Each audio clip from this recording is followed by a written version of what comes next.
Yeah, so I just got a green signal from my team, and we are now live streaming. I hope I'm audible, sir. Yes, you are. Great. Yeah. So we're already live streaming. So namaskar, and wishing you all a very happy Ganesh Chaturthi that begins today in all reverence and all gusto, especially in my home state of Maharashtra.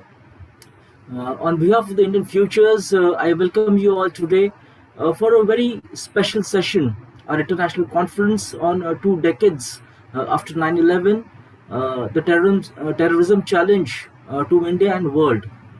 As it is so obvious, we are joining all our American friends in commemorating the very horrific terror attacks of the US, in fact, comparable to Pearl Harbor, many would argue, perhaps rightly, that began 8:46 a.m. The morning of September 11, 2001, exactly 20 years ago, just a day less, killing 2,977, and that's the official number. And as the US 9/11 National Commission report declared, the US became a nation transformed.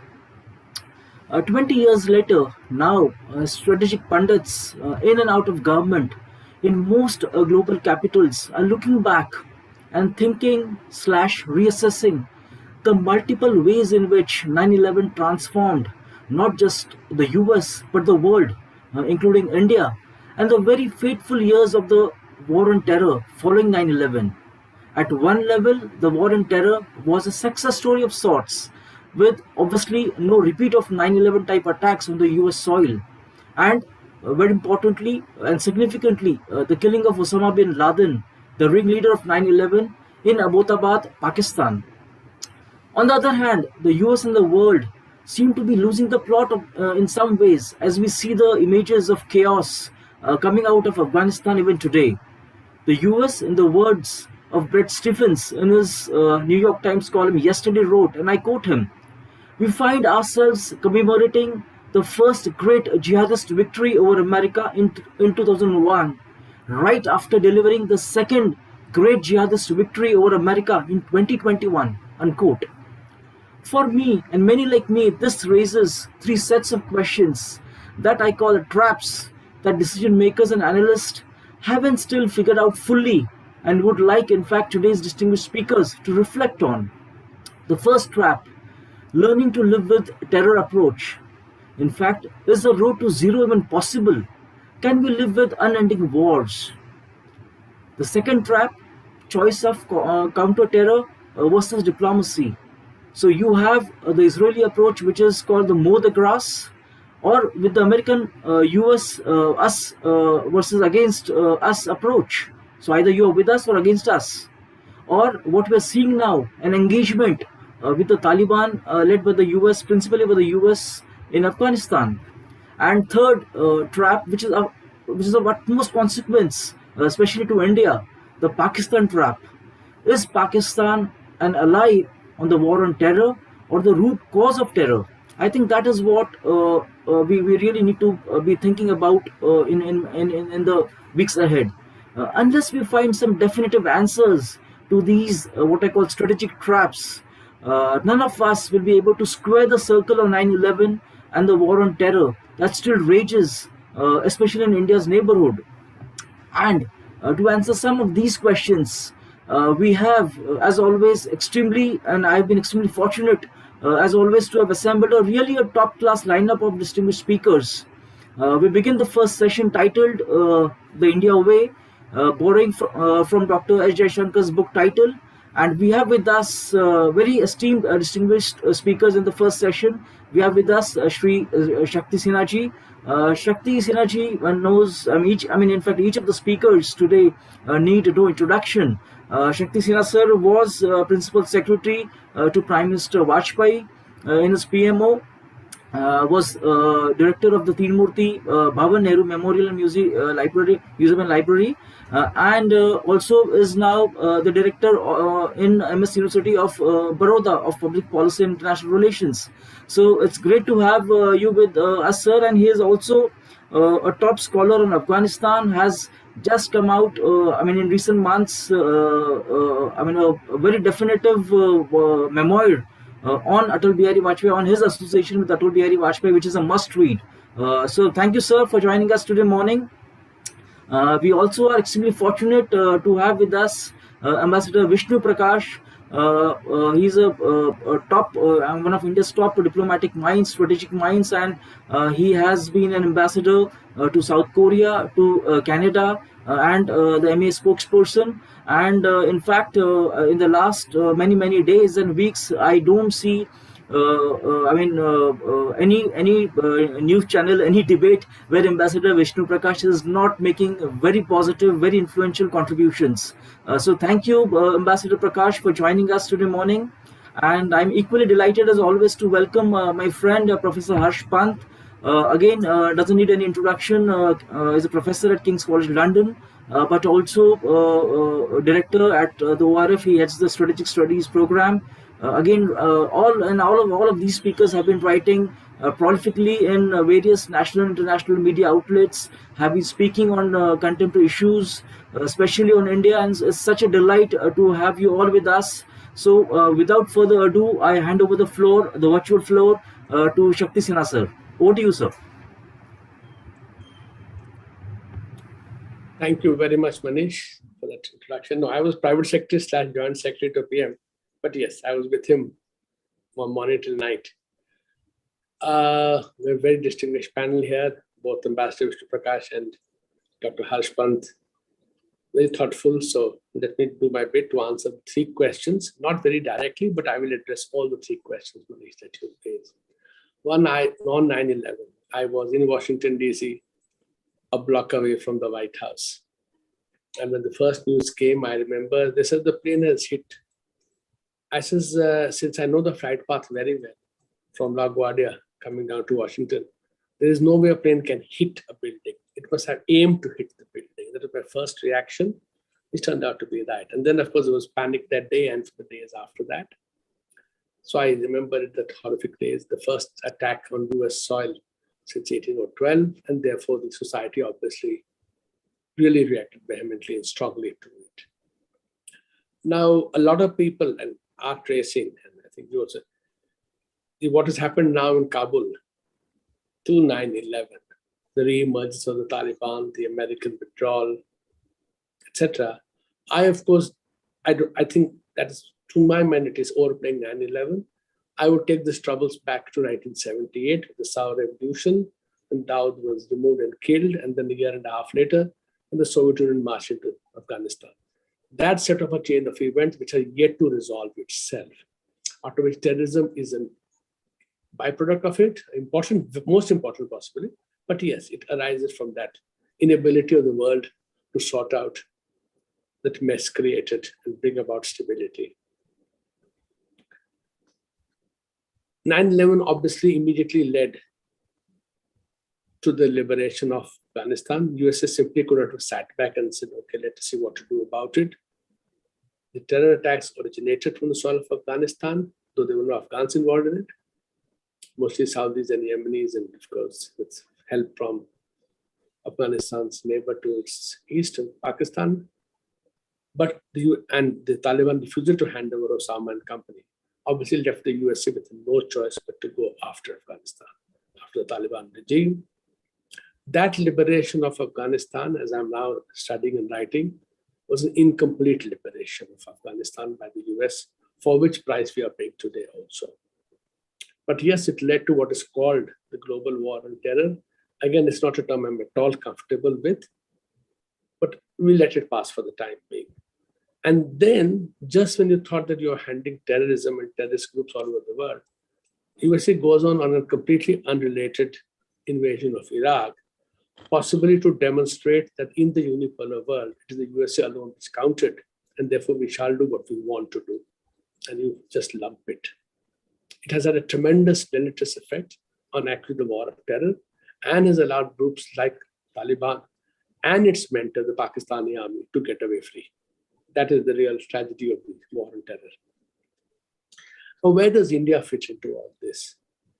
We've had terrorism before. We started, people forget, Modern terrorism started actually in one way in the late 60s, the Naxalite movement, individual assassinations, etc. That tapered down for some time.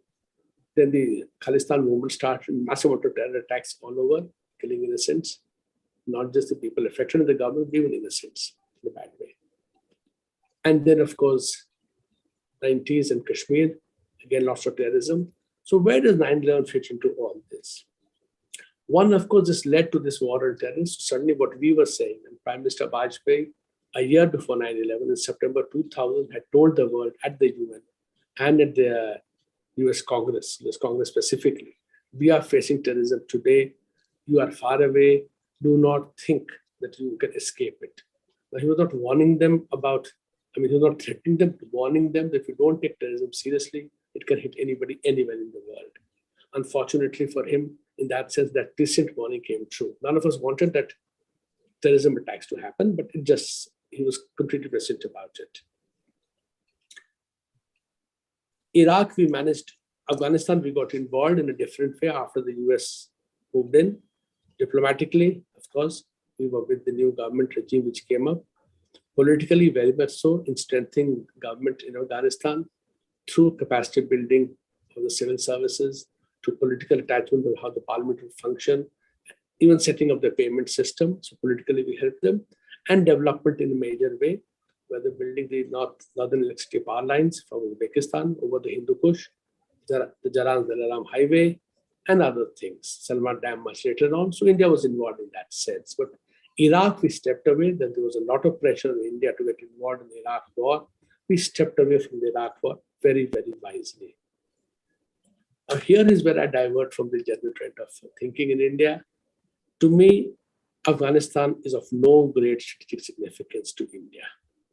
Why do I say that? Since everybody's so tense about Afghanistan, we are debating and saying things, and we'll talk to Taliban, no, we'll not talk to Taliban, etc. They are murderers. Then we've dealt with mass murderers like Stalin and Mao very comfortably, and the modern age Hafiz Assad and others are very comfortable dealing with mass murderers. But Afghanistan, we adopted different standards. But why do I say it's not a great strategic significance to India? Because to me, and this is where I think we must be, Pakistan is not a major threat to India. Be very, very clear. Yes, it is an irritant. Yes, it causes damages. Yes, it grooms terrorist groups and attack Indians and kills them. And tens of thousands have died with it. Absolutely. I'm not writing that off. It is very important to us, no doubt about it. But does all the Pakistani attempts to bleed us by 1,000 cuts actually pose any existential threat to India? The answer is clearly no, it does not. We have to override it. We have to understand the larger picture better. And the only example I can give is what Taliban is to Pakistan.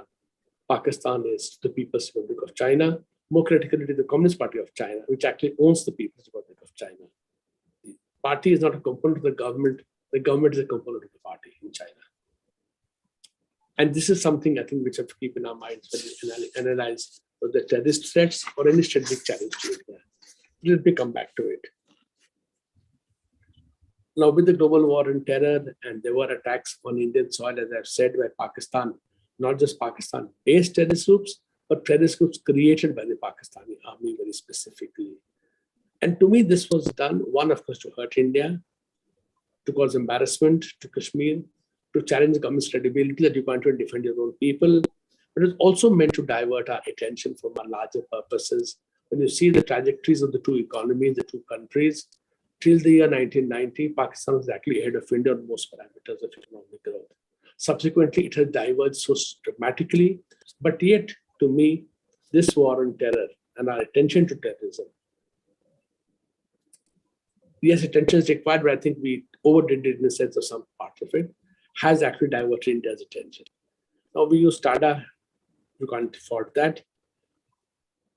Unfortunately, in many of these cases, we're just sadly seeing, after 15 years and 20 years, people are being let off, not because for the fact that you don't have enough evidence against them, but you have no evidence against them. In other words, in all these prosecutions where people have been let off after 15, 20 years in the jail, the guilty have actually got away scot-free. And the innocents were pillared and put in jail all these years. So you've radicalized many people because of that, but the actual guilty, and therefore the victims of the terrorist attacks have not got justice. They and their families have not got justice, but that has fallen off our radar. We want something to be done, and that something is filing a case, arresting people and keeping them behind bars. By the time the judgment comes after 20 years, 15 years, we've forgotten it. To me, that is a sad reflection. We should use the war on terror actually to ensure that our investigation arms the government do their job properly so that the guilty get punished. If the guilty don't get punished, I don't see what have you achieved for the war of terror. So I'm being very, very clear on that. Now, this, what I'm saying, cuts across political regimes. It does not have to do with the color of the party in power. This is how we have structured our government systems in place. I think we should question that very, very clearly, strongly. Now, by and large, Muslims in this country have not taken this bait of terrorism and extremism. Yes, ISIS units did set up here. They had cells here. A lot of propaganda work was in fact developed in India itself, and people have gone there. Look at the numbers, relatively small. And most of them have gone to join ISIS as an example for people from the Gulf who have been infected by this virus in the Gulf itself, not in the subcontinent.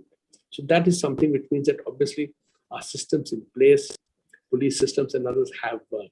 And I have personal evidence of that, that our policing actually and intelligence services have done a great job in the last 20 years in strengthening their vigilance and in working with communities to ensure that this virus is kept under check. Otherwise, we would have faced a very, very serious problem, what with a neighbor like Pakistan next door, and it's radicalized Islam in our neighborhood in a very, very big way.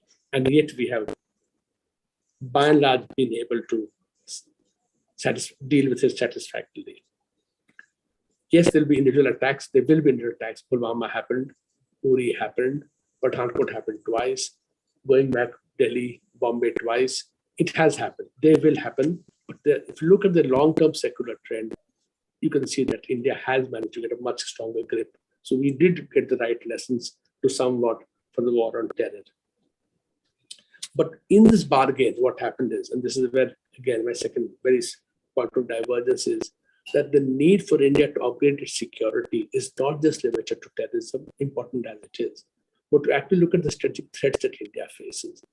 And therefore, the modernization of the military forces, the revolution in military affairs, as the Americans called it. So you reorganize the military, which is now happening after so long. The whole strategic doctrines of the armies and equipment, all that, and understanding war, and understanding security in a larger sense. Read Harsh's article today in the newspapers to understand that you just can't talk about military. You have to talk about economics and cyber and finance and that. So to look at the larger picture much more strongly. That we have failed to do. Now some of it is happening. We have to prepare our armed forces. We have to prepare our security services forces, not just to deal with terrorism, but to deal with the strategic challenges that India faces in the 21st century. But there's too much debate, attention on terrorism, particularly the Kashmir focus, has unfortunately managed to derail some of our thinking. And we need to use this 20th anniversary to get it back on rails, because that is what we can face. Ultimately, what India requires is a strong economy, really very strong economy. You cannot have a strong foreign policy with a weak economy, whether it's a supply systems, supply chains, or India's importance in the world. If I am a major buyer from your country, you are a different country, major buyer, not a seller, our equations are different. I'm able to actually work with you more comfortably and get you on my side. So India should be seen as a major market for a lot of people, which will happen if India grows very strongly. That does not go against Atmanirbhar Bharat. It just means that, one, you're not overly dependent on one supplier, and two, that you build resilient chains so that you can cope with problems when it happens. Because problems happen without telling us. So we have to do that. So let me now wrap up very quickly. The terrorism challenges are there in India. The Pakistani army is not going home quickly, not going home quietly. Elements like the Lashkar-e-Toiba, the Jaish-e-Mohammed, and the new ones are there. But we should not lose focus on what we should look at. The Haqqani network is terrible. They have attacked us and killed Indians in Afghanistan, not in India. They're limited there. Taliban, much as I dislike them, have not posed a threat to India directly. Their focus again is internal. Terrible as they are, they do all their atrocities on their own people. But 814, IC 814 has really kept our minds off it. And we feel Taliban did it, but it was done by the Pakistani army specifically. All the plotting was in Pakistan. The hijackers were Pakistanis. The people released were Pakistanis. That is what we should remember and not get diverted.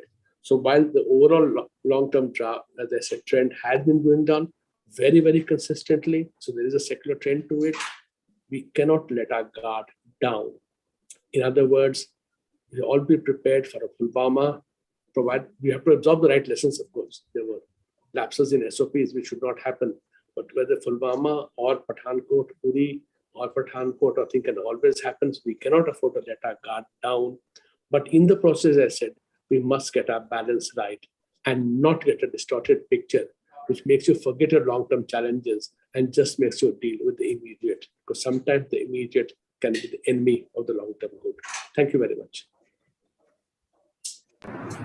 Thank you, sir. As always, very sagely wisdom coming from you, and you're looking, and you also very sagely. I mean, since months now.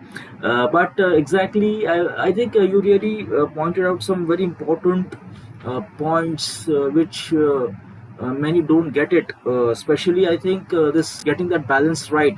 In that sense, and that's exactly where, in fact, the latest Foreign Affairs has a piece by Daniel Diamond, where he exactly points out where, do we go ahead with living with terror in that sense? For example, even with COVID now, at some stage, I think we are now moving on, and it's not that that threat has gone away, but it's just that we are now, as you said, we have got that balance now in our lives to either approach the question of COVID now, or pandemic now, or the question of terrorism earlier. I think that is a very important point.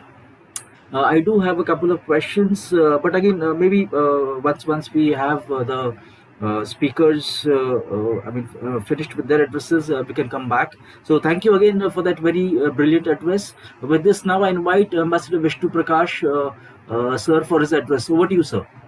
Thank you very much. Greetings, everybody. Good morning. Shakti, compliments for a very thoughtful address. Mr. Pant, Professor Manish, Dabhade. First of all, I must congratulate you and compliment you for conceptualizing this international symposium. This subject is very pertinent, very important, and I agree straight away with your characterization of 9/11 being a Pearl Harbor moment for the US.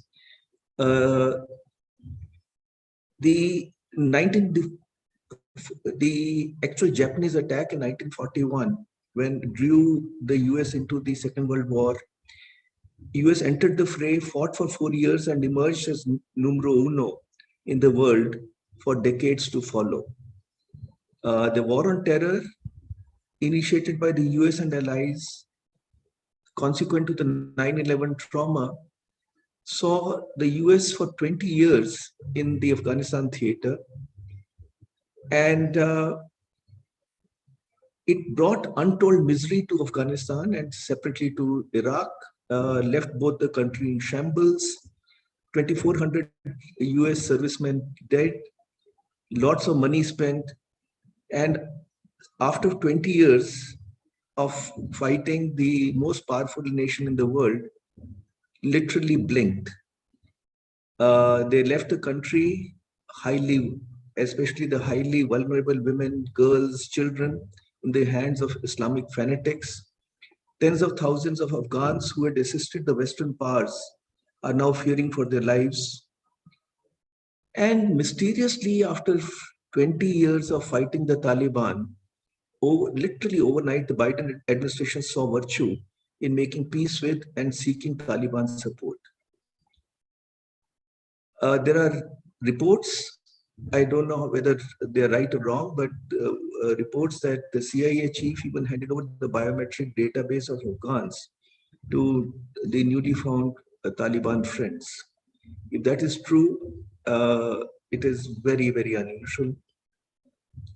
So the Al-Qaeda elements are now back in Afghanistan, including the bodyguard of Osama bin Laden, Aminul Haq. Islamic State Khorasan province is active and effective with the support of the Haqqani group. And what a administration they have brought in. As Christine Fair said, the who's who of the terror masterminds have all coalesced in forming the interim government in Afghanistan. It is unheard of. It's a frontal challenge to the international community, the US in particular. And yes, I think that the challenge is such that will make it very difficult even to those who are trying to justify or trying to change the narrative and say that, you have to deal with the Taliban because they are in effective control, will make it difficult for them to justify some kind of an arrangement or dealing with the Taliban. But I am also afraid that with China taking the lead in providing some amount of assistance, the reports are that some $31 million would be provided by China. There will be a sort of competition amongst in the free world to say that, look, the Chinese control is China is kind of influencing the scenario. Let us not allow China to dominate, and there will be a competition to release funds, and things will normalize. So the way the international community has reacted or dealt with the situation, and as Mr. Shakti Sinha said, the biggest culprits have gone scot-free. Unfortunately, today it would seem that even the designation of international terrorist by the UN Security Council does not mean very much. It is almost saying that, look, you're a cut above the rest. I mean, it's very sad, but that's what it is, because those who are designated as the international terrorists by the UN or the US roam around free. Look at Hafiz Saeed, $10 million of bounty on his head, and everybody pretends that he cannot be seen. So he can be easily taken out, but there is no will to do that. So effectively, what we see is that the world is back to square one or nearly square one, and one is constrained to say that US still has very much the ability, still it's the biggest power, the strongest power, but may no longer have the political will. And it has meant a huge setback in the perception battle for which everybody may have to pay a price, because today the American statements, warnings and threats have lost their edge. It is the perception which is very important. For example, as Professor Manish had said, that Israel has a perception that you mess with them and you will get it in the neck. However, the retribution is certain, overwhelming, and usually swift. But here we see a very different narrative. However, I must also add that the US has shown the ability to bounce back. And for the good of humanity, good for the free world, I hope that they rustle up the political will, at least in other theaters, to walk the talk, because the US leadership was important, is important, and continues to be one. Now, the consequence is that radical Islam is on the ascendancy, and this will pose a threat and challenge to every nation. Let us not mince words. The attraction of jihad among the youth, often middle class, educated, and even married, will grow. And radicalization, we all know, starts with the recruiters who play mind games with doctored videos. What a change, even in our own country. I remember in 2005, when Prime Minister Dr. Manmohan Singh had gone to St. Petersburg, President Bush had introduced Laura, his wife, to Dr. Manmohan Singh and said, look, Laura, here is the Prime Minister of the biggest democracy, a very large Muslim population. Not one of them have joined Al-Qaeda. But that was then. Today, given the mind games, given the seeming attraction of jihad, it is a matter of grave concern that some 24 youth, youngsters from Kerala, have joined IS Khorasan group. And it is something that we are taking very seriously, but is indicative of, hopefully it may not happen, but there is a danger that this malaise will spread. Before 9/11, the belief was that illiteracy and economic want were the reasons which made the youth vulnerable to radicalism. That belief was shattered when the London tube bombs took place, the London bombing took place. And I remember an article which said that when the police surrounded the perpetrators, one of them shouted, "Don't open fire, we know our rights." I mean, imagine, amazing. They were they were from middle class, they were educated, they were reasonably well off, they were of Pakistani origin. They had no qualms about planting bombs and killing dozens of people, but they knew their civil rights. And the mind games are so effective that even some Caucasian youth have fallen prey to it. In Europe, a disproportionate number of youngsters have joined joined ISIS. And then I think we'll have the danger of the lone wolf attacks, which will proliferate. The actual fact is that the entire edifice of deterrence is premised on the understanding that make the danger of harm so much, or the fear of harm so much, or the probability of harm so much, that the perpetrator will be deterred. But when the perpetrator wants to embrace harm and pain, the effectiveness of deterrence wears thin. But the mind games are not just the preserve of the terrorists. We all remember Maliha Lodi, who had shown the picture of a Palestinian girl in the UN General Assembly as that of a Kashmiri girl. The challenge, frankly, is that the world, or the reason, frankly, is that the world is treating the symptoms, not the ailment. And I again agree with Manish that Pakistan is the fountainhead of terrorism. From there, the terrorism radiates to all corners of the world. And for some inexplicable reason, they are being allowed to go scot-free. There are various reasons or excuses being proffered. Oh, it was a Cold War ally. They're too big to fail. They're a nuclear power. Pakistani military officers trained with the US. Pakistan has been playing an active role in training Mujahideen during the when the Soviet invaded Afghanistan. Then there is that some members of the strategic community used to say that Pakistan should be a countervailing force to India. I don't know whether it's still the case. They are seen as a deviant but pliable country, a hired gun, etc., etc. The second challenge is cherry picking.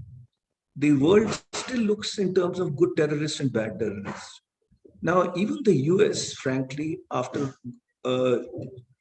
changing the narrative several times, has actually said that the purpose of the US intervention in Afghanistan was to flush those elements, those terrorists who were likely to attack the Americans, and therefore the threat to America had to be eliminated. Gentlemen, what about threat to India?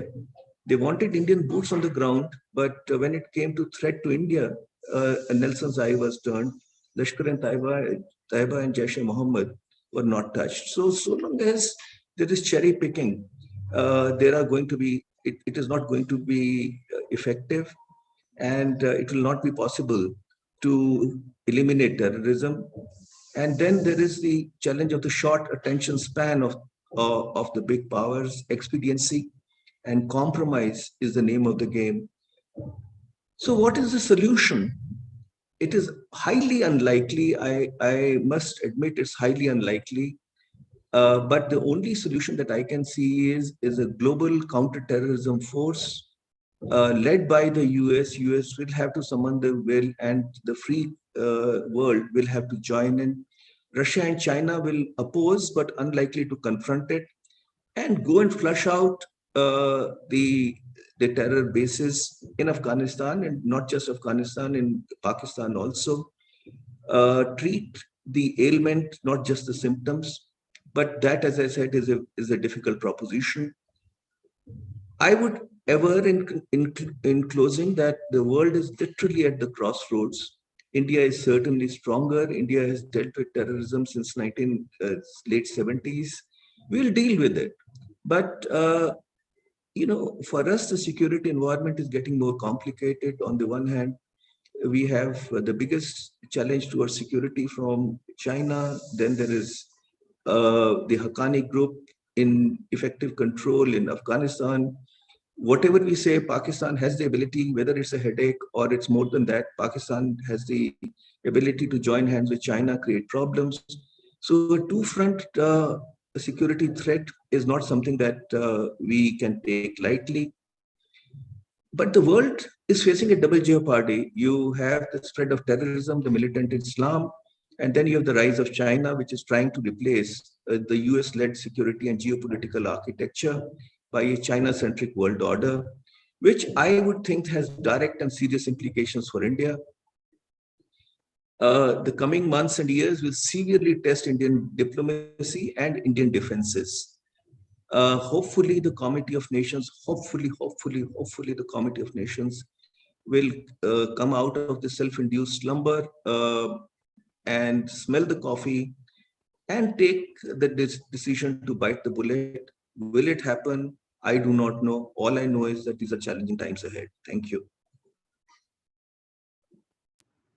Thank you, Ambassador Prakash.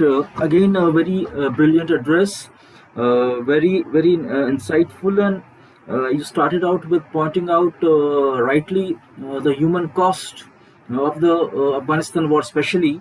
And here, in fact, I would just would like to point out that President Ghani, in fact, last year, in 2019, said that 45,000 Afghans have died after in the war after 9/11 when the US came to Kabul.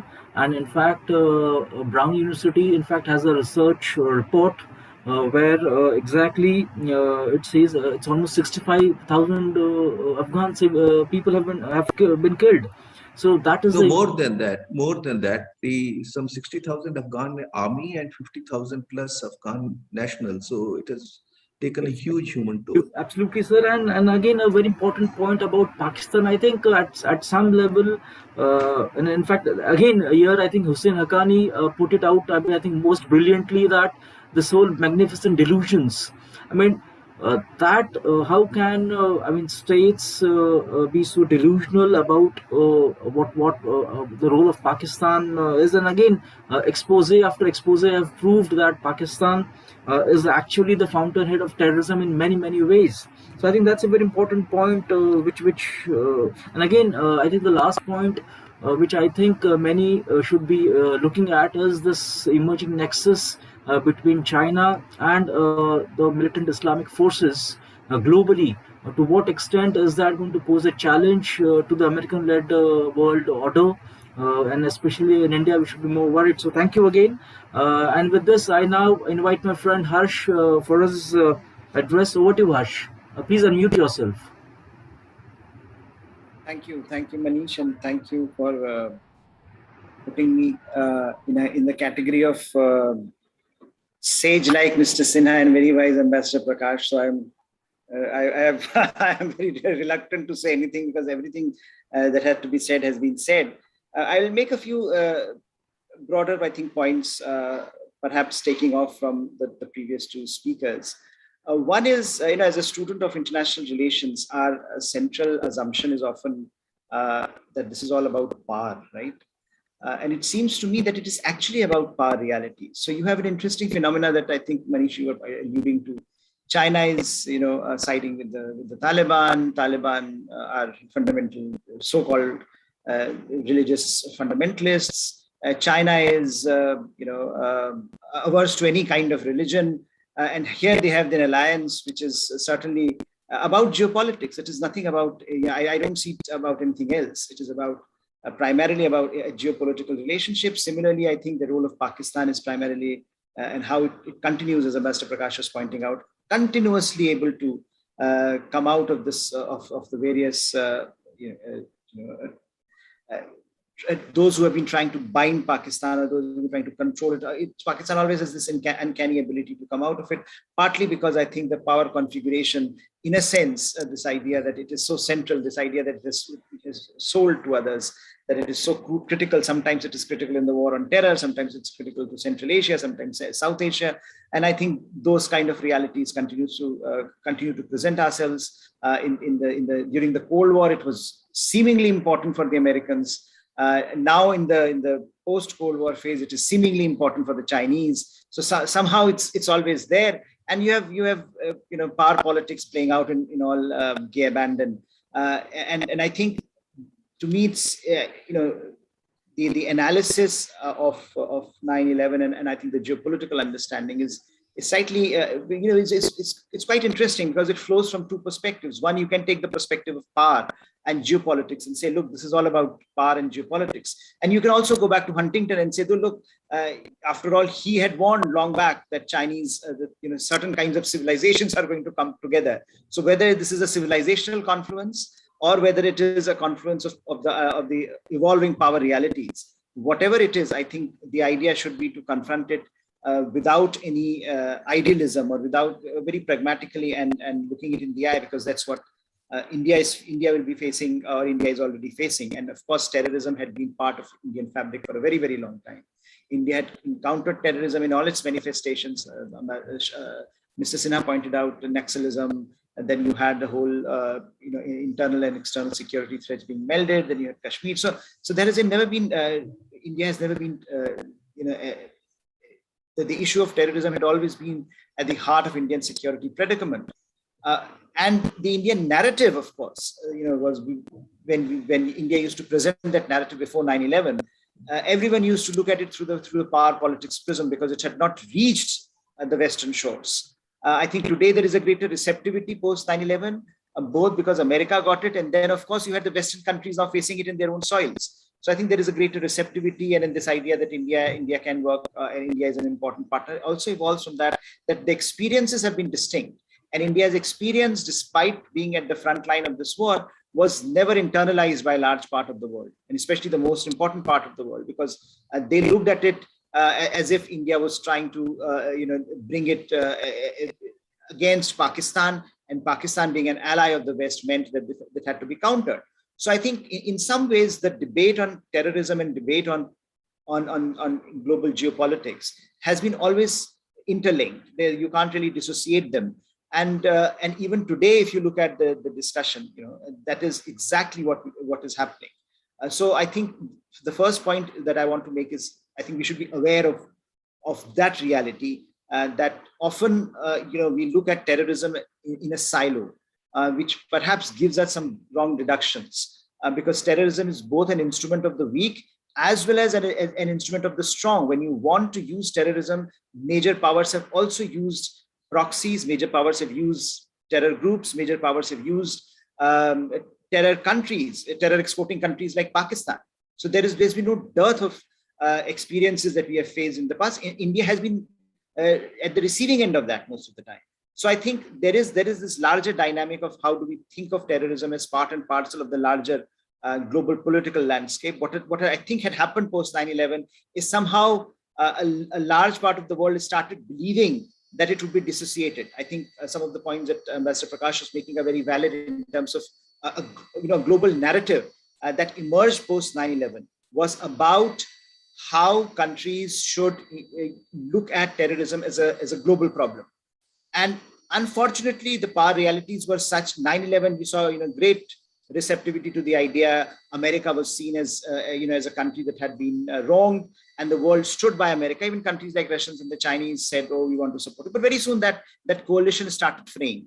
And today the situation is that that you have America is largely alone. America is getting a lot of bad press.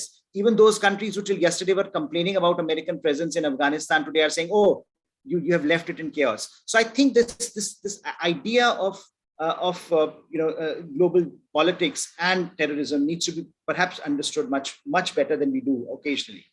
And then I will make two other points. One is that if you see the broader element of the political alignment since 9/11, American presence in Afghanistan had been good for India.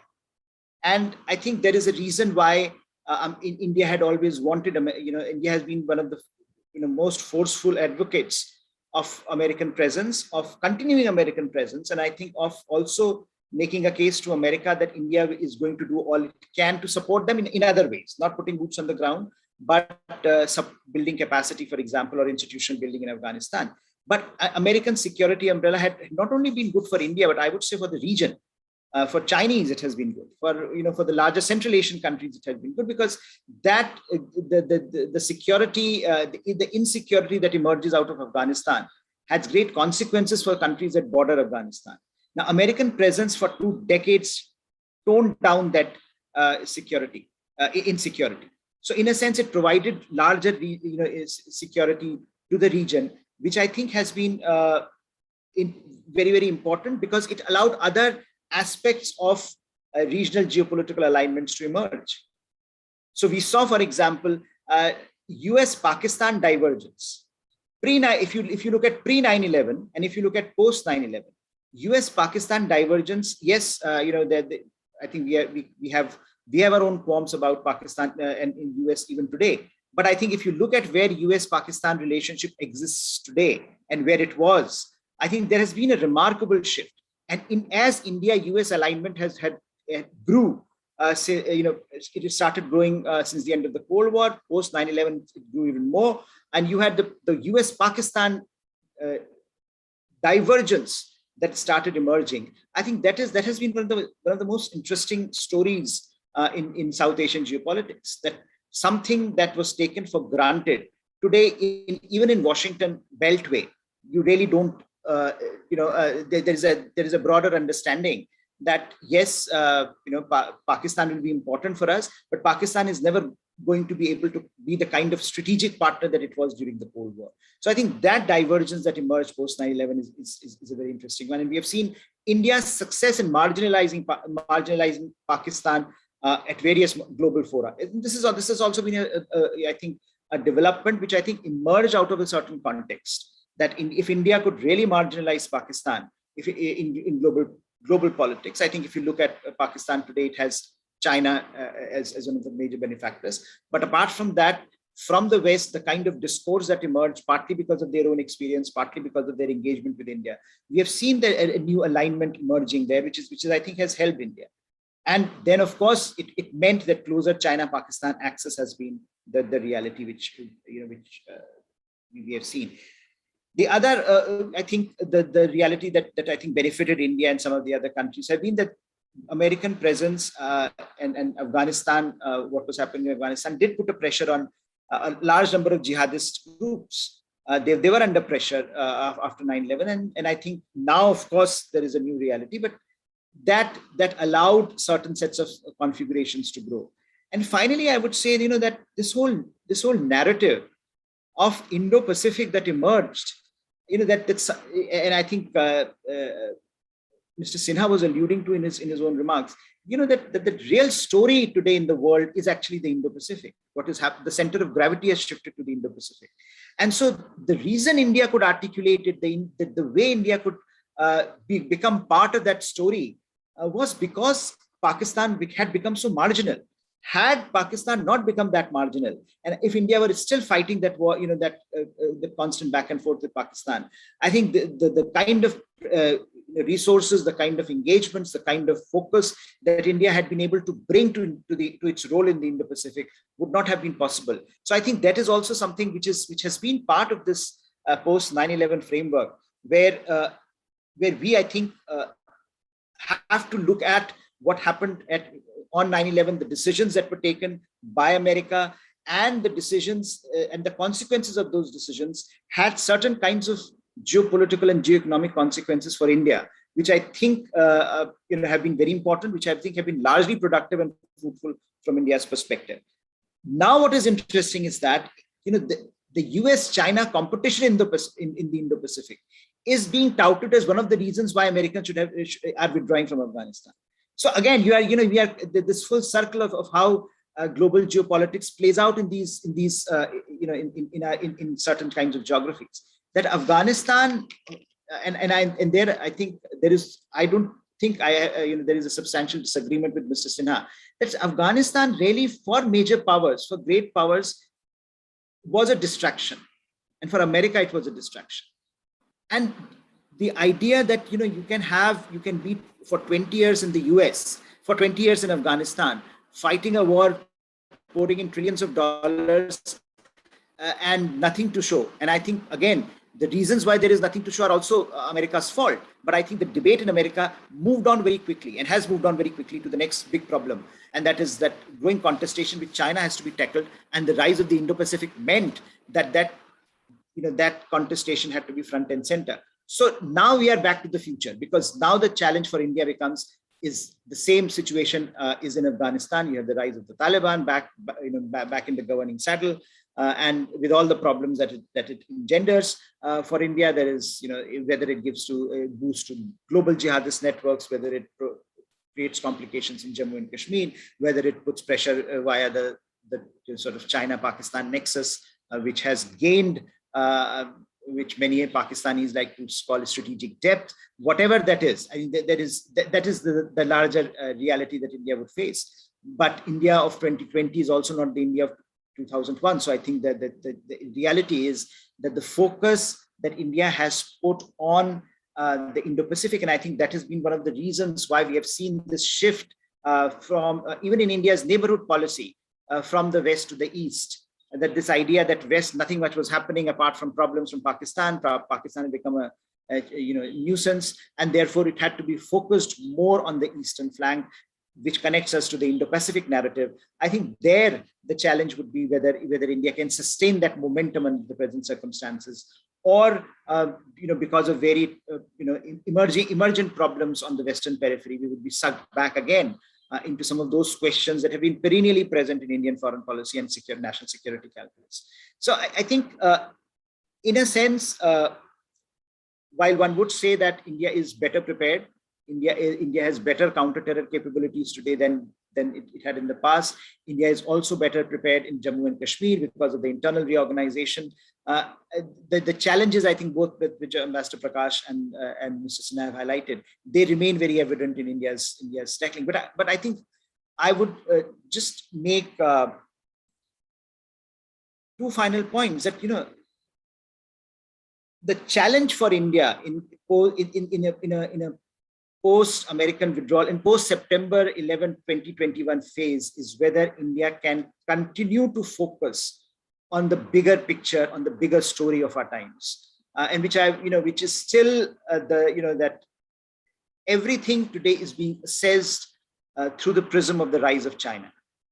Even when we are talking of Afghanistan today, the fact that Chinese are giving them 31 billion or some dollars, and that they are sustaining them. This is also through the lens of China. That the fact that China has been standing solidly behind Pakistan is also the reality that is primarily about China. So as China struggles to contain us in the Western periphery, can India escape those constraints? Because that, in a sense, as a student of Indian foreign policy, has been the challenge for India right from the days of independence. Can we escape the Pakistan trap? And I think this, if post September 11, 2021, this also becomes a trap where we are sucked into, I think we will lose all the dynamism that we have attained over the last 2 decades for various reasons, partly because of American presence, partly because of our own growth, our own economic story, partly because of the way our diplomacy has crafted partnerships, partly because of the larger international environment that has been broadly conducive to India's rise. If we go back to that shift and the problems that are going to be engendered through Pakistan nexus, and there will be problems. I think the question is what needs to be done, whether it is simply about India building its own capacities, India working with like-minded countries, or is it still about India shaping a different narrative, which is about India's presence in the larger more dynamic world of the eastern frontier of the larger trajectory. And in the end, if you look anywhere in the world, most countries, if it is about terrorism, then most countries in the world have tackled terrorism on their own. We have never had a situation, at least till now, that there has been, we don't have a global consensus of terrorism. And at today, when great power contestation is so much higher, is so much sharper than it has ever been, I don't think that consensus is going to come. So can India tackle terrorism and the threat from terrorism that is going to emerge on its own? That is also going to be a big question. So I think I would leave with these two questions. One, can India escape the Pakistan trap? And can India manage the threat of terrorism that is likely to come from from our Western friends with its own capabilities? I think those are the two questions. And I'm sure there are wiser people there who have answers. But if I think we are able to manage that, I think the narrative that India has built for itself over the last 2 decades will sustain itself, and India's own growth story, India's own story of India's own rise will not face any major challenge. Thank you. Thanks, Harsh. Brilliant as always. I think you really hit the nail of sorts by saying that we really need to rethink afresh. How, to what extent power and geopolitics really drive our concerns or the global concerns or responses to terrorism, and ultimately are we moving to again a very seminal Huntington's contribution class of civilizations. I think that's a very important point you flagged, which we all need to reflect on more. Also, a very positive outcome of the American presence in Afghanistan. So I think that's a very important, and again that ultimately, as you pointed out, we need to really move away from the Pakistani trap and really focus more on the bigger picture, and which is the rise of China. I think again, so that's brilliant. So thank you again for your address. I think we have just a couple of minutes for Q&A. So let me just, be very quick, and maybe any one of you could respond. The first was, to what extent, and as I see, I do agree that Pakistan is not an existential threat, and we need to really look at the bigger picture, which all three of you have pointed out. But to what extent, in fact, the real fear of terrorism, in that sense, a clear and present danger, which seems to be emanating from Pakistan, Afghanistan about terrorism, to what extent will that push India again and again? Because of concerns of democratic pressures that India need to respond, should be responding, and also deterrence. To what extent will that again push India and Pakistan? Though India, of course, is trying to move away from what Harsh rightly said, the Pakistani trap. So I think that is one question. And again, the other point was this whole where we started out that coming to India, we did have a special after Parliament attacks, coercive diplomacy, and 2004 summit where we really actually negotiated. In fact, that has not been. No one really talks about it. That Prime Minister Vajpayee, Brajesh Mishra, superbly negotiated that joint statement, India-Pakistan joint statement, that Pakistan, and that was the first time ever that Pakistan agreed in a written text, in written agreement, to not allow its soil to be used against terrorism. So I think we also have had that element of coercion and diplomacy. So where do you think the right balance should be coming from? And we already have Ambassador Vishnu Prakash raising his hand. Over to you, sir. Maybe we can begin with you. No, thank you very much. First of all, I wanted to greet the youngest member of our batch called Ambassador Mohan Kumar, who is always 45 years old. Thank you, Mohan. Good to see you. I do not want to comment on these very pertinent questions. I would await a response from my co-panelists. But I have, if I may, I have a very quick question. Given the fact that the US is prone to shifting goalposts, how do we look at Quad and the Indo-Pacific construct? I would request my two co-panelists to give their perspective if there is time. Thank you. We can start with Shakti, sir. Do I respond to Vishnu or do I respond to you in this very, very short while? I think Vishnu comes there is the first, V is the first alphabet in the series, right? Very quickly, I think it's not a matter of the US's long-term this thing, but look at the trajectory of US's policies for the last 20 years. The fact that from the end of the Bush administration till now, every US president has tried to get out of Afghanistan. And read the Afghanistan papers, you realize that they just did not know how to get out of it because they realized quite early on that Afghanistan is a diversion from the real threat that they are facing. So in other words, their giving up on the Kabul regime to me was very rational. They wanted to give it up long, long before. In fact, Obama's in 2009 said 2 years were out. So somehow we didn't catch what they were saying throughout. Yes, the ending was pathetic, but life is not always a Sunday picnic. So therefore, you and the USA in that sense have no options at this stage. If you look at your interest, the fact that you have a common interest going makes you work together. Let's not get romantic about the USA. Neither should we go back to skepticism of the 60s and the 70s. So just try to find a way out or through it. Today, the Australian Foreign Minister is here. The Defense Minister is here. You have a 2+2 going. You have Japan there. So these are realities that we have to face. And I'll quickly end by, Manish just referring to slightly. I mean, China for 50 years, 60 years kept us bogged down with Pakistan. Then they realized we're outgrown Pakistan, so they started Ladakh. The idea is to keep you away from the Indo-Pacific, to keep you away from strengthening your naval presence. That is the whole idea, you see. So, and therefore that you are so bogged down in your own neighborhood that you're unable to play a larger role. And that we should keep in mind. So be alert about terrorism. Do not ignore terrorism. But do not think that terrorism is a major threat that you are facing. It is a threat. You have to handle it. But you have much greater things that you have to look out for, which is strengthening yourself economically, politically, socially.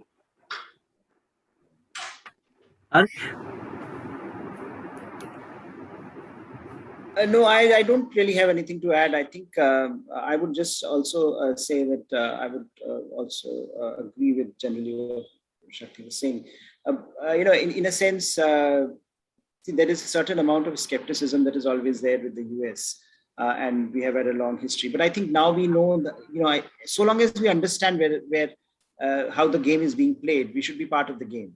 I don't see the need to, because of our previous understanding of where the US has been or is likely to do, certainly not give up on using some of the advantages that come with engaging the US. Quad, of course, is also, there are also other actors in the Quad. And I think the shift that has been there in the Quad is not in a US and Biden administration, for example, came very late to the party in some ways.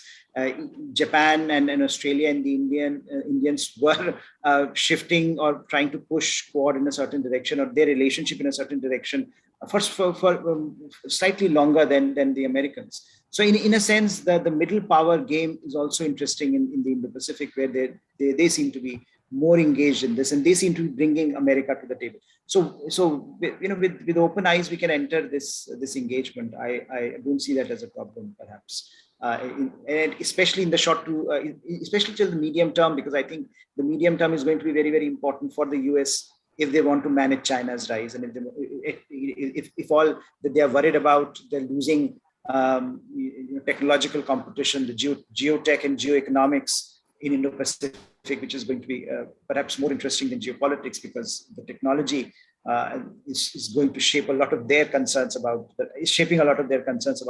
what is happening to the power balance. And perhaps that's an element where India can benefit from engaging more substantively with those actors, which are willing at this particular moment to provide us certain opportunities, which in the future they may not.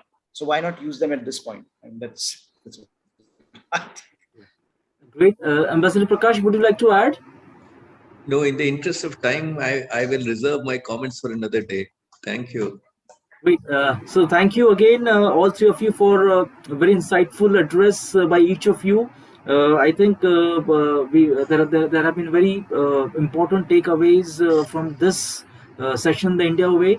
And it's a pleasure to have you as always. And so thank you again. With this, we move to the second session, the next session, Global Perspectives. And I'm extremely fortunate and extremely delighted and privileged to have with us. And as Ambassador Vishnu Prakash pointed out, Ambassador Mohan Kumar, he is growing younger and looks younger by each passing day. In fact, I've just seen his WhatsApp DP, and I was wondering. I mean, he is looking absolutely young. So great to have with us.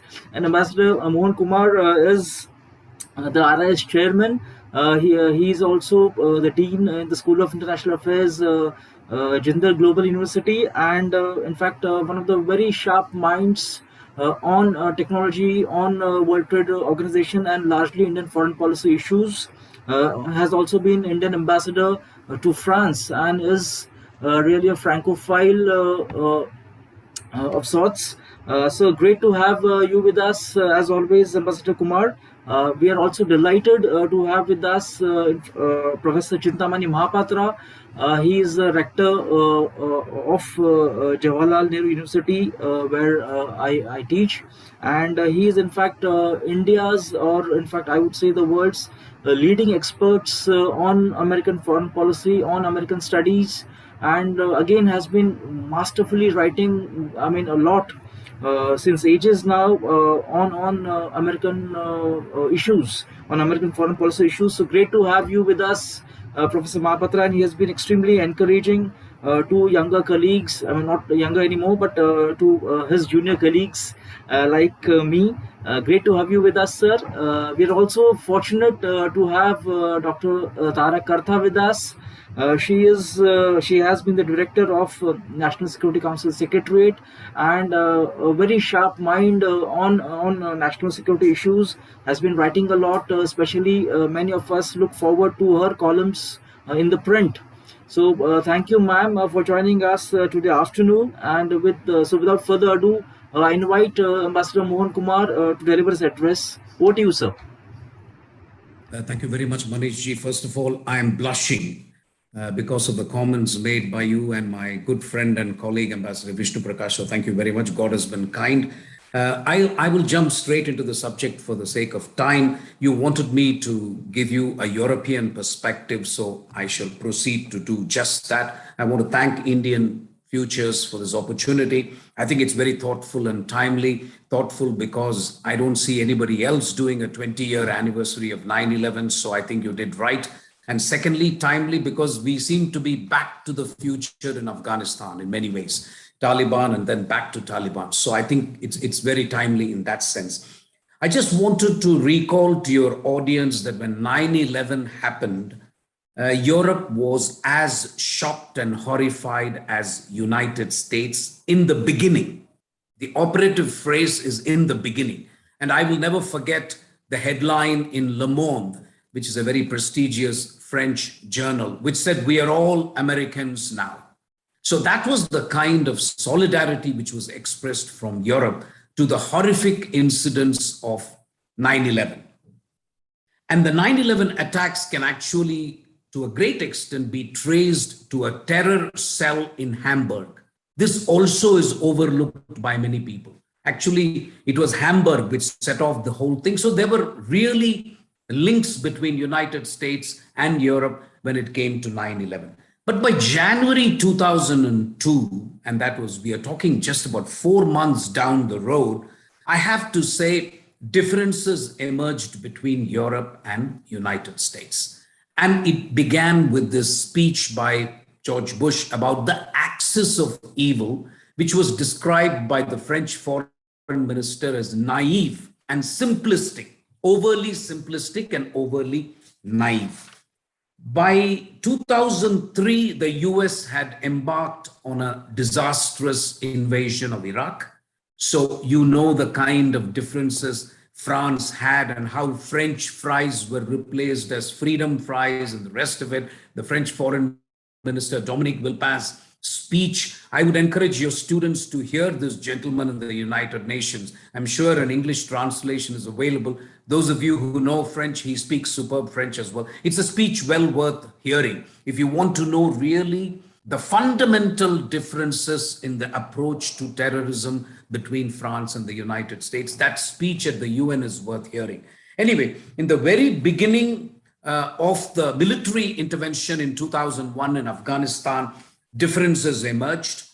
For example, French forces stationed in Afghanistan politely refused to bomb certain targets identified by the United States for fear of massive civilian casualties. So that is another difference in approach. The French said, no, we will not bomb some targets because in those areas, a lot of civilians were living. Secondly, I know for a fact that the French forces, but I suspect other European forces as well, were miffed by the fact that they were told, you deal with the humanitarian aspects, we will deal with the military aspects. And that is because you have to understand 2001, this was a unipolar moment of supreme American power, at least in the military area. So there was no question of really farming out work to the Europeans. The Europeans were told to station troops. 5,000 troops from France were stationed in Afghanistan. Yet,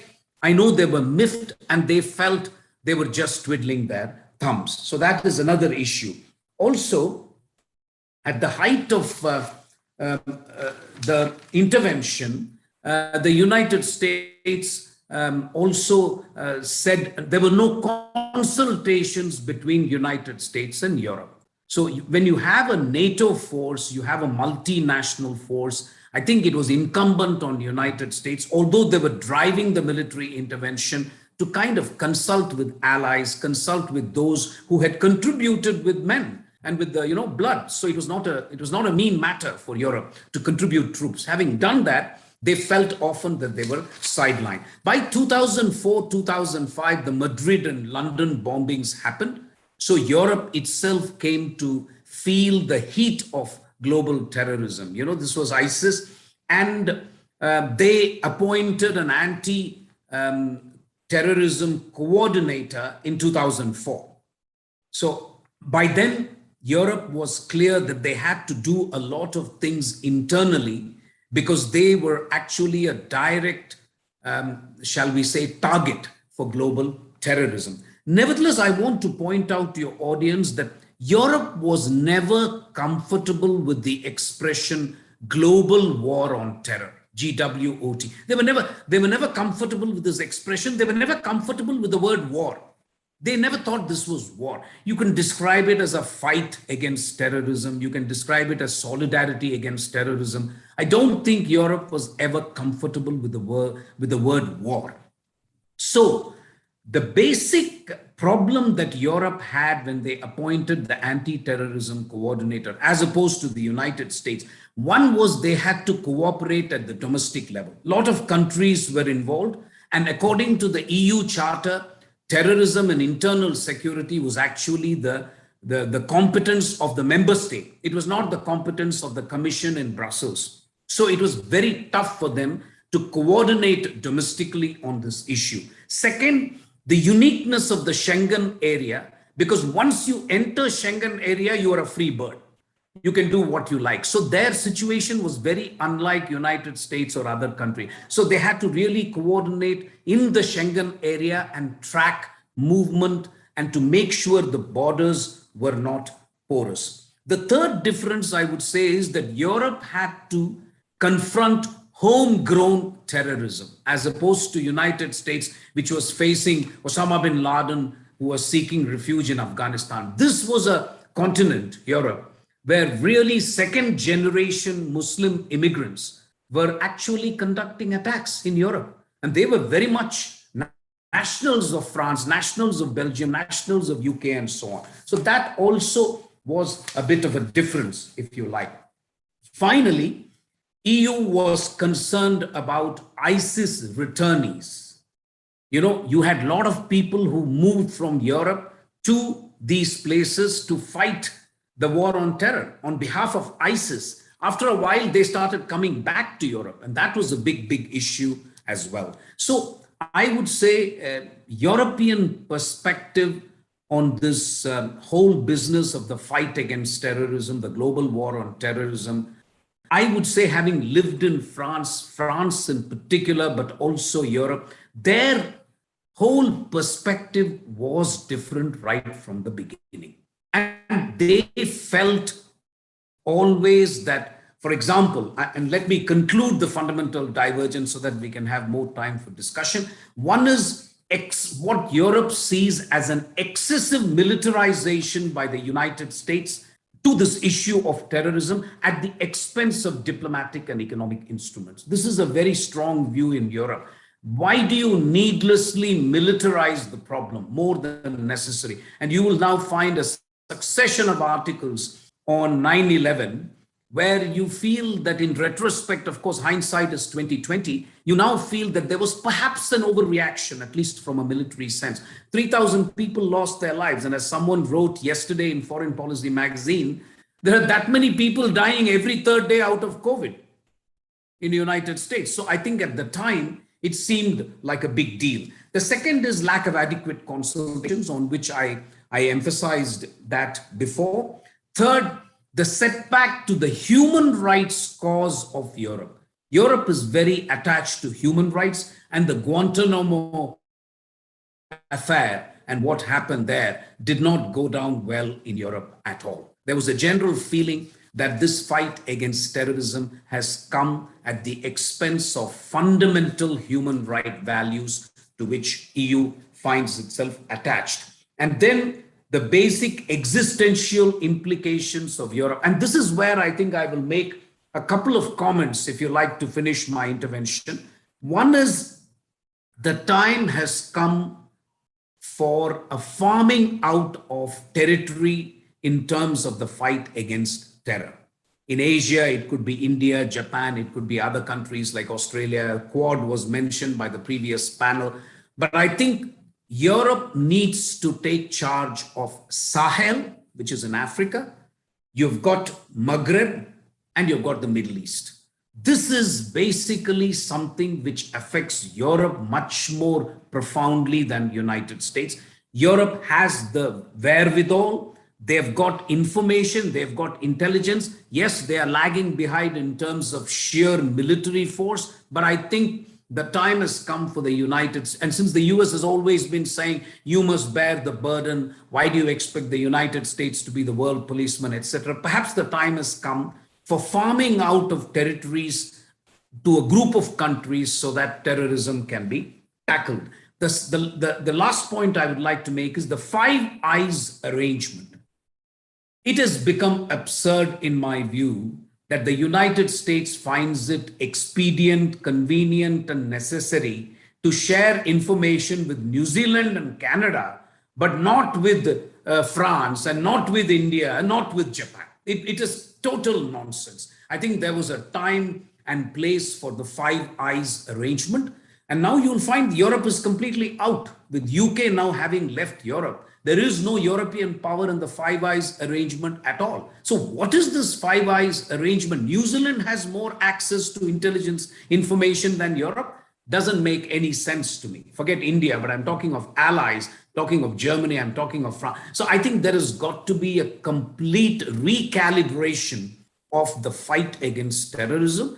There has got to be a farming out of expertise, farming out of efforts, and perhaps, each region may find a framework that is useful for them. I certainly see a role for the Quad. Similarly, for other regions, there could be different regional frameworks, and United States need not always bear the lion's share of the effort. So I'll stop here, and I'm happy to answer questions. Thank you.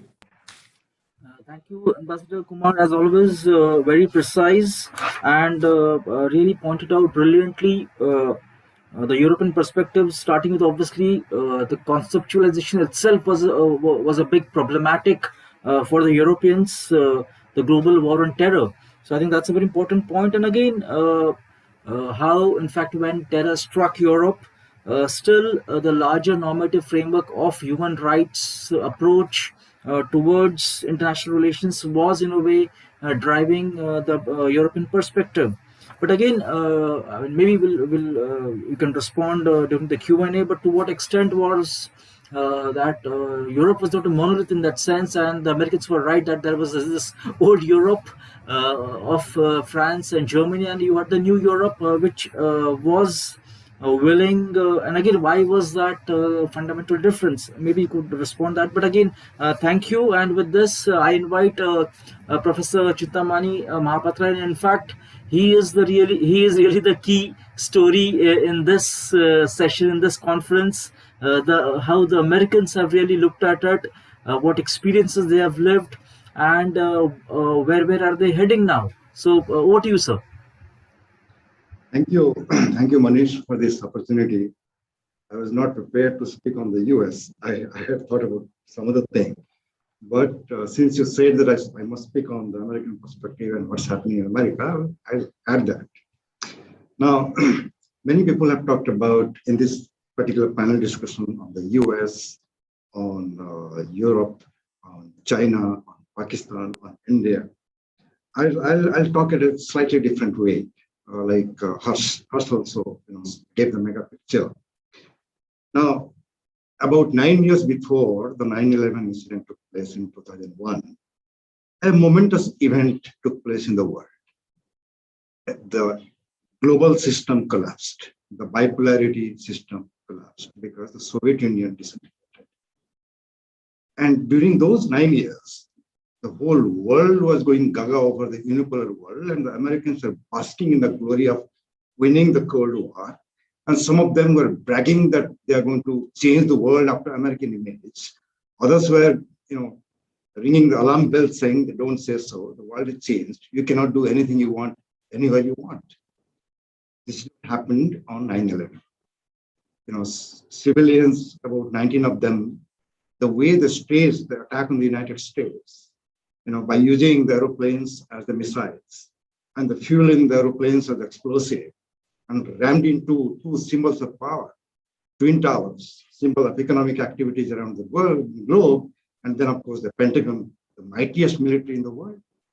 So that shook the Americans, that shook the rest of the world. Now, that was the beginning of the end of this so-called unipolarity.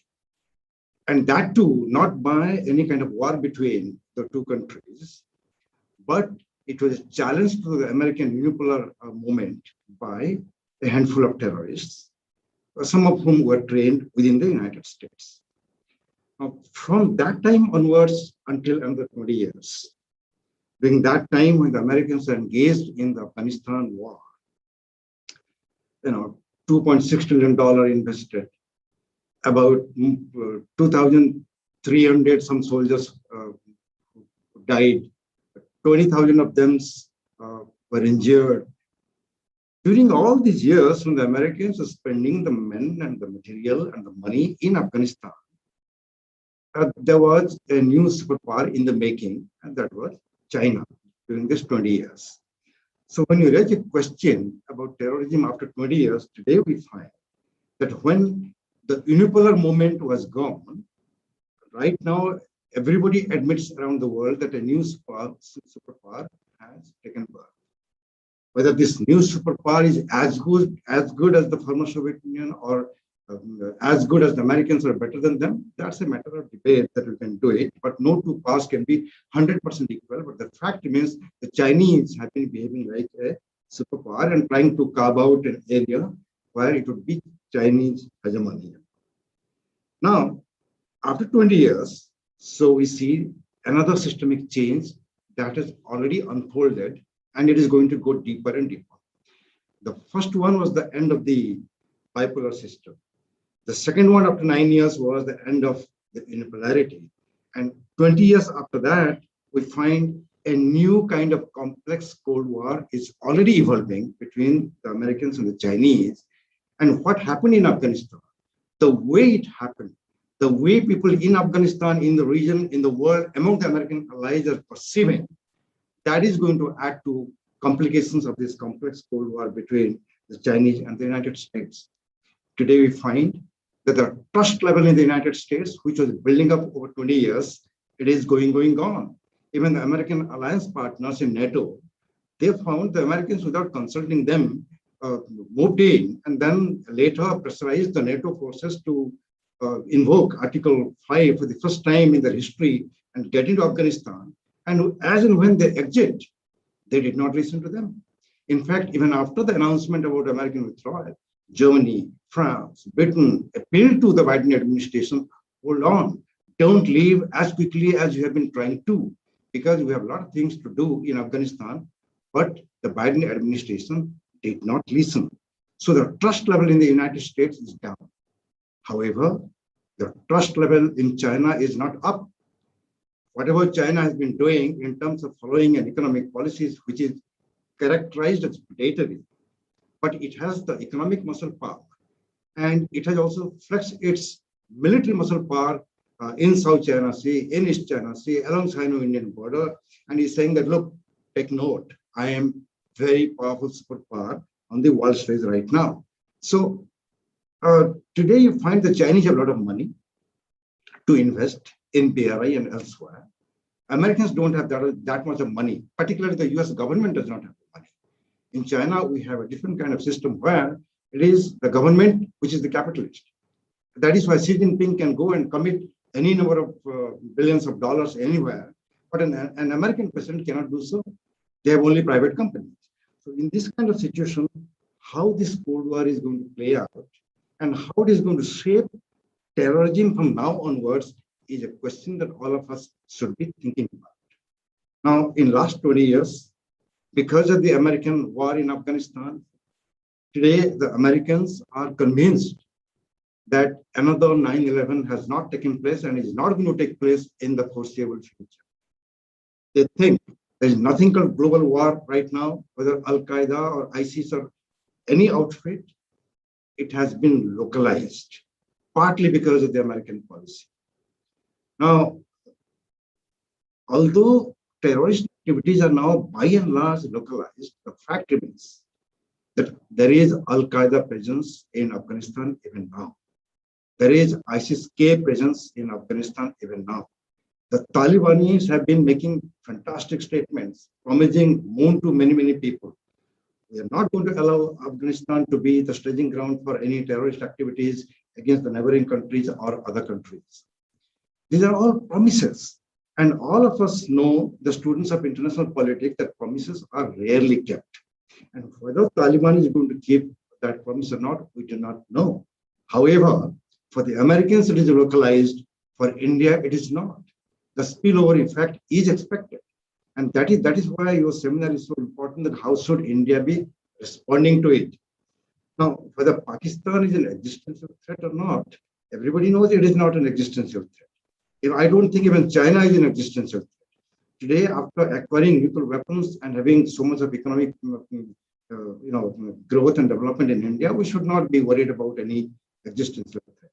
But the fact remains that low-level threat can be a really nagging threat, and that can confine you in certain activities.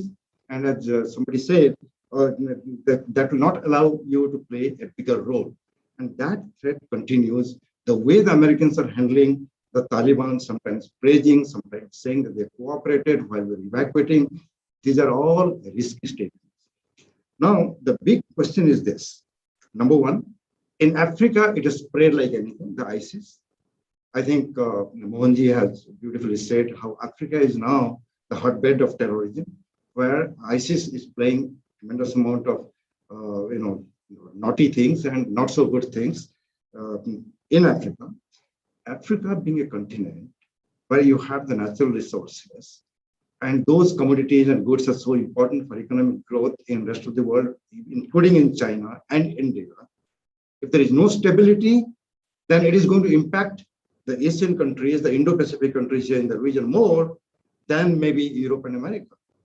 Likewise, terrorism is still there in the Middle East, in the Islamic countries. Now that is the heartland of hydrocarbon resources. If those areas remain unstable, Syria and Yemen, Libya and whatnot, then again, it is going to have a negative impact on the energy security in dynamic economies like China, India, and so many other countries, and we have to be very, very careful about it. Now, let me raise a few questions, but I'll talk more if there are questions in the Q&A. There are so many people who are listening, so I don't want to talk too much. In future, from now onwards, let us ask a question: whether the Americans and the Chinese are going to cooperate and collaborate in handling terrorism issues. That is a question. If terrorism has been localized and not globalized or internationalized, Chinese will fight their own kind of terrorism in Xinjiang province, as they say they are terrorists and separatists and whatnot. And the Americans will not interfere at all. And if something happens within America or in the neighborhood or to American forces and people outside America, the Chinese may or may not interfere. Rather, both of them may cooperate, not directly, but indirectly, and that would be a policy of non-interference. Tum apna kaam dekho, hum apna kaam dekho. Secondly, if that doesn't happen, is there a possibility of a new kind of proxy war involving the Americans and the Chinese? We should think about it. Because today in Afghanistan, when the Americans have left, Joe Biden may be saying that mission accomplished. But Global Times published an article, and the article says it was mission not accomplished. Right? Now, Taliban is getting money, political support from China for obvious reasons.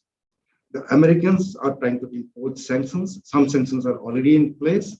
And they are saying that unless you do ABCD, we cannot release your fund, even your reserves in the United States. So whether Afghanistan is going to be a playground of new kind of very complex and complicated proxy war between the Chinese and the Americans, we have to watch.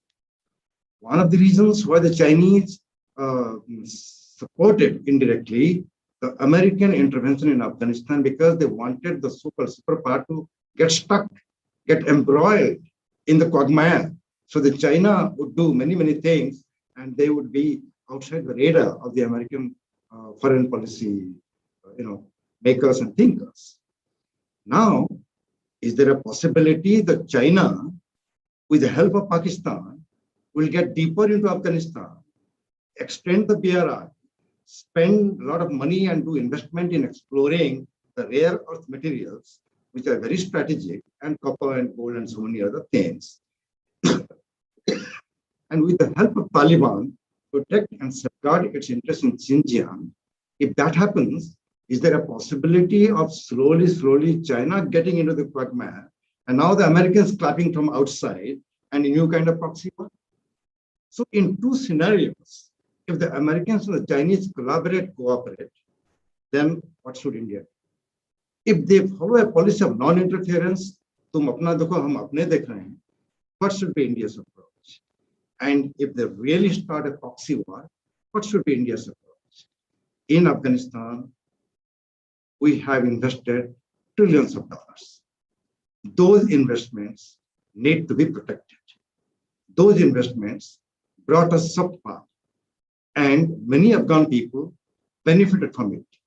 Although Taliban has come to power, how to protect that interest is, I think, actually important. Number two, by not talking to the Taliban for a long time, the Taliban for a long time, the Americans are talking to them. The Russians are inviting them to Moscow. The Chinese are inviting them to Beijing and talking to them.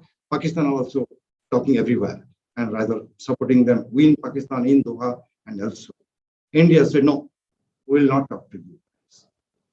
Was it a good strategy? Think about it. Should we engage them now? Because the rest of the world is engaging not by recognizing them at the moment, too early. But should we engage them? I think we should engage them. Why?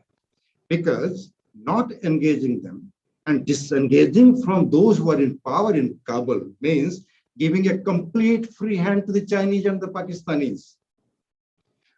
If we can really compromise that even by 1%, so be it. But not engaging at all may not be a good idea. However, finally, the final point I'm making is the Americans have washed their hands off.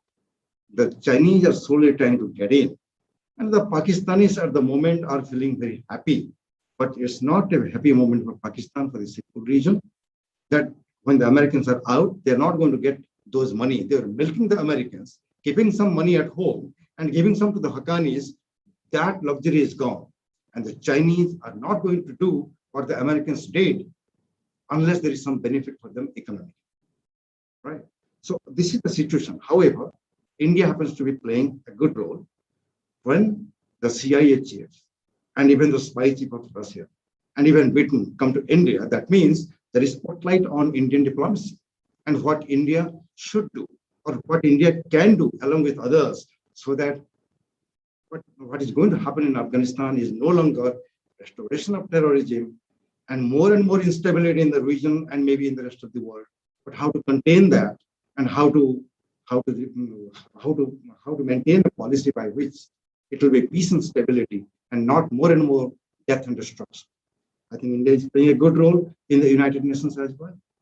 Indian diplomacy, in my view, at the moment is engaging important players so that some of the outfits which are rapidly anti-Indian, like Jaish-e-Mohammed and LAT, some of their agents have already gone to Afghanistan. I'm sure they're planning something to do in India, and their blood is boiling for whatever policy we have on Kashmir. They want to replay whatever they did earlier. Let's underline the fact that the Kashmir problem became a major problem soon after the Soviet Union withdrew from Afghanistan, and all these characters, they got some kind of enthusiasm, some kind of inspiration that if that could happen to a superpower like the Soviet Union, India kya hai? And from 1989 onwards, we saw what happened in Kashmir. Not a day would pass without some blood spilling somewhere, some bomb exploding somewhere. Today, certainly we are better off. We have been able to handle terrorism reasonably well in India, but we cannot close our eyes. We have to be aware. And for that, I think India is playing due role. And with these brief comments, I will end here because I would expect questions from so many people who are listening to us. And thank you, Manish, for giving me this opportunity. Thank you. Thank you, Professor Mahapatra. Very insightful, very thoughtful, as always. I think you really made very interesting observations, which not many were looking at, especially how China, in fact, in Afghanistan, is not going to be a very rosy picture for the Chinese. And how the larger, in terms of the US-China competition, how will that actually pan out in the next months and years ahead? In terms of the quagmire, I think that's a very important point which you made. And again, you were right in that sense that the Indian diplomacy has been very pragmatic, has been in fact, we did have the CIA chief William Burns and the Russian NSA in Delhi very much this week, having interactions with the top Indian establishment. So I think these are very important points which you have flagged for us. So thank you very much again. And I just forgot to mention that Professor Mahapatra is also the chairperson of a very important Kalinga Center, Kalinga Institute of Indo-Pacific Studies. And in fact, they have been doing brilliant programs week after week. I have been fortunate to join in some of them. So thank you, Professor Mahapatra, for joining us today for this address. And now we turn over to Dr. Tara Kartha. Thank you so much, ma'am, for joining us. Over to you. Please. Yeah. Can you hear me?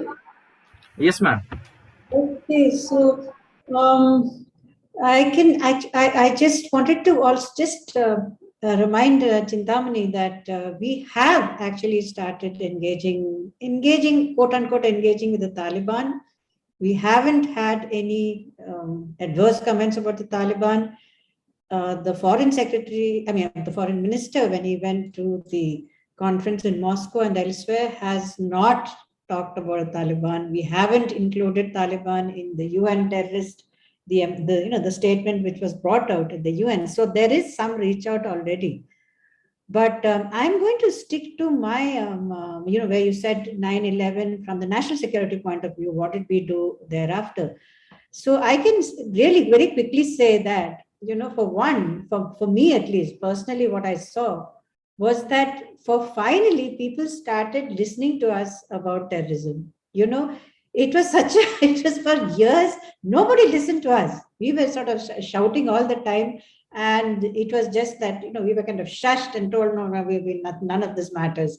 After 9/11, but it took a long time. Even after 9/11, what we were trying to tell them, and sometimes it was so frustrating that you were telling them things that, look, this is what's going to happen, and they wouldn't listen to. They had to learn their own way. And I'm sorry to say, I don't think they've still learned. Because the perceptions of what we have, of what terrorism is, because we have fighting it on the ground every single day. And I think by and large, what the country probably doesn't know is the number of modules which have been intercepted. So this is an ongoing battle. It's something we do every single day, which they probably don't, or I don't know. So that was one. Second thing I think which is worth looking at is that, sorry, one second, is that in terrorism, terrorism is finally a political theater, right? It's the sad part is so is counterterrorism. Counterterrorism is also political theater. So if you look at the 9/11, the shock of 9/11, though today it's on the Pentagon website, people are going there and putting flowers, etc. That shock has subsided. In fact, if you look at the data, by the time Bin Laden was captured, the Pew Research, the kind of the Pew Research findings is that an overwhelming number of people wanted the Americans to come home. They were said, like, okay, Bin Laden is dead, we are done. That is not what Afghanistan was ever about. It's not about Bin Laden, but then that's how they saw it. Consider, for example, that when President Donald Trump issued an executive order banning entry from 7 majority Muslim countries, none of them were from where 9/11 countries, none of the attackers came from those countries, nor did the attackers post 9/11 come from those countries. So there is there's a kind of a disconnect between what they do and what the threat is on the ground.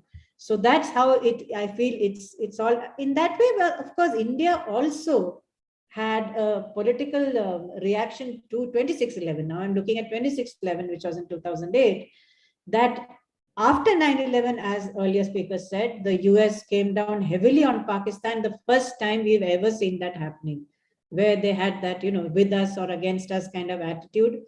And that immediately reflected in Kashmir, and the infiltration dropped down considerably after that. Camps were closed, a few camps were closed. There was a definite effect for us. So following 26/11, of course, the whole Musharraf, the dialogue started and so on. And we very nearly were able to sort this out in ways which probably will come out years later. But there was a definite forward movement in how India and Pakistan looked at each other. So again, you see terrorism and the political attack. Then, of course, the Pulwama 2019, that put paid to everything. And then there was our own strikes across the borders. So, but however, it's worth pointing out that now in Kashmir, the incidents are slowly rising as of last year, while the incidence in the rest of India has dropped to less than 30. We're talking of overall the numbers that we're looking at. Even in India, the shock of 26/11 has subsided. That for me is so surprising that even Mumbaikars have little knowledge about what 26/11 was all about. And young bureaucrats today, they don't know the trauma of that period. They don't know how we had to scramble to keep the threat at bay. So there is a shift as time goes on, and we look more at China. But again, like I said, in India, as far as the security forces are concerned, Kashmir issue keeps the threat of terror alive. And when we say the politics of terrorism, that is also apparent nowadays increasingly in terms of the politics of designations, terrorist designations. A lot of countries suddenly discovered Al-Qaeda in their backyards. They said this, like China, for example, said the East Turkestan movement is linked to Al-Qaeda. We cannot, for years, there was no evidence to indicate any such things, but nonetheless, the US designated the ETM as a terrorist organization in 2002. So that is also a question of how terrorism is used to push your foreign policy agendas. Of course, thereafter the US took ETIM off the list, which made Beijing furious. UK also designated, if I remember, in 2002, much later, I think. China, of course, blocked India's requests at the UN for designation of Masood Azhar for ages. And finally, when they gave in, it was only because there was a lot of pressure from the other members, and they said, we will take this to the Security Council. In January, January this year, Chinese pressure prevented India from chairing an Al-Qaeda sanctions committee. We had the Taliban one, but it was split. The Al-Qaeda sanctions committee was split away for the first time so that you couldn't access the designations authorities. So these are, when we say countries are cooperating on terrorism, I'm sorry, I don't see much of it. Now, I'm just going to go very quickly. Right now, what is the end result of terrorism in India? I mean, what is in Afghanistan? Of course, as speaker said, there is a bunch of people a lot of groups who are operating in Afghanistan. But, if you look carefully, there is only all of them operate together with the Taliban. They are not separate, except one part of the ISIL, one part, not the entire one. One section of the Islamic State is operating. They are fighting them. And where are they fighting them? They are fighting, Taliban has been fighting the Islamic State in the north, along the Russian borders, along the Central Asian borders, and in the Pakistan border. There is an Islamic State in Kabul. I don't see anybody fighting that. So you have to be very careful when assessing, exactly which group is doing what. As of last year, the Islamic movement of Uzbekistan was put very firmly under Taliban control. So ETIM, not so much. So you don't have to be surprised when Russia is suddenly becoming very pally with the Taliban and saying these are good people, they need to be brought in, because their threats are being addressed by the Taliban. So this terrorism for use as a currency of power, as a tool in foreign policy, has become so entrenched. Pakistan, of course, is the superpower in that. They use terrorist groups in all these things to get what they want. And my fear is that is what Afghanistan will also become. That they will use these groups to get countries to provide them aid, and which is already, I think, happening, with the Chinese very, very concerned about the East Turkestan movement. Now they're saying $30 million. All that will go on, Taliban moving into Badakhshan and securing that area. So the Chinese border with Afghanistan has already been secured by the Taliban. So these are the things we're likely to see. For India, I'm going to end in another 2 minutes. For India, the threat is that, earlier, most of us were, talking of looking at profiling terrorists, looking at how they would, who's coming into India, who's got a background from Syria, who's got a background. That is probably no longer that relevant. It is now online. And it's going to be very, very difficult to just recently, I think the NI bust up this huge module of Islamic State of Syria. Okay, this is Islamic State from Kerala, which was running a propaganda channel and very successful. It had about 6 or 7 magazines going around, being given, and they were sending money to Kashmir. So you see this online propaganda, which is very, very poisonous in Kashmir, and it is very, very expert. So much so that I'm sorry to say many of our own academics get taken in by this propaganda. Whereas it is not true. You have to be very careful. We don't have a counter narrative. And I'm not sure why, or rather, the reason we don't is something we need to look at. Why don't we have a counter narrative? And that is something I hope universities will look at and see how. That doesn't mean counter narrative, doesn't mean telling lies or, trying to paint a rosy picture. That is not what I mean. What I mean is trying to look honestly and objectively at what the situation is. So in 9/11, to sum up, I'd say that terrorism has become, there is a very serious threat. Let's make no mistake, It may not come from Afghanistan at all.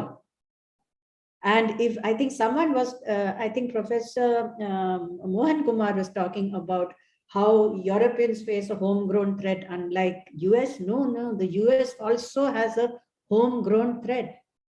They are all nationals of the United States, which they are now facing. We are now going to face the same threat. The trouble is that in India, that propaganda is also being pushed by Pakistan. So it is much more, there is kind of a force, more multiplier effect, because Pakistan, you'll find an incident has happened in Kashmir. Exactly about 10, 12 minutes later, it is reported in PTV.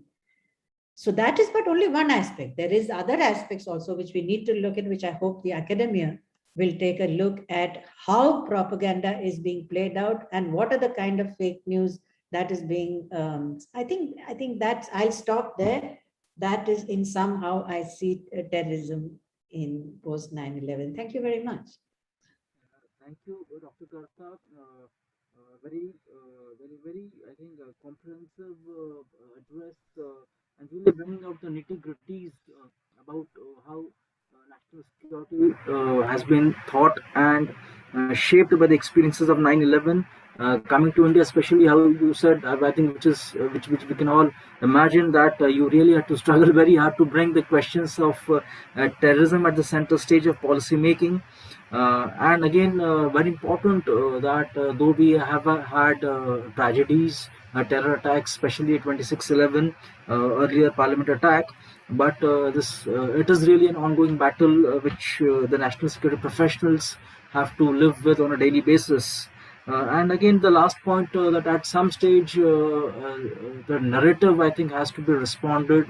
And again, it cannot be just about deterrence. It cannot be just the language of deterrence.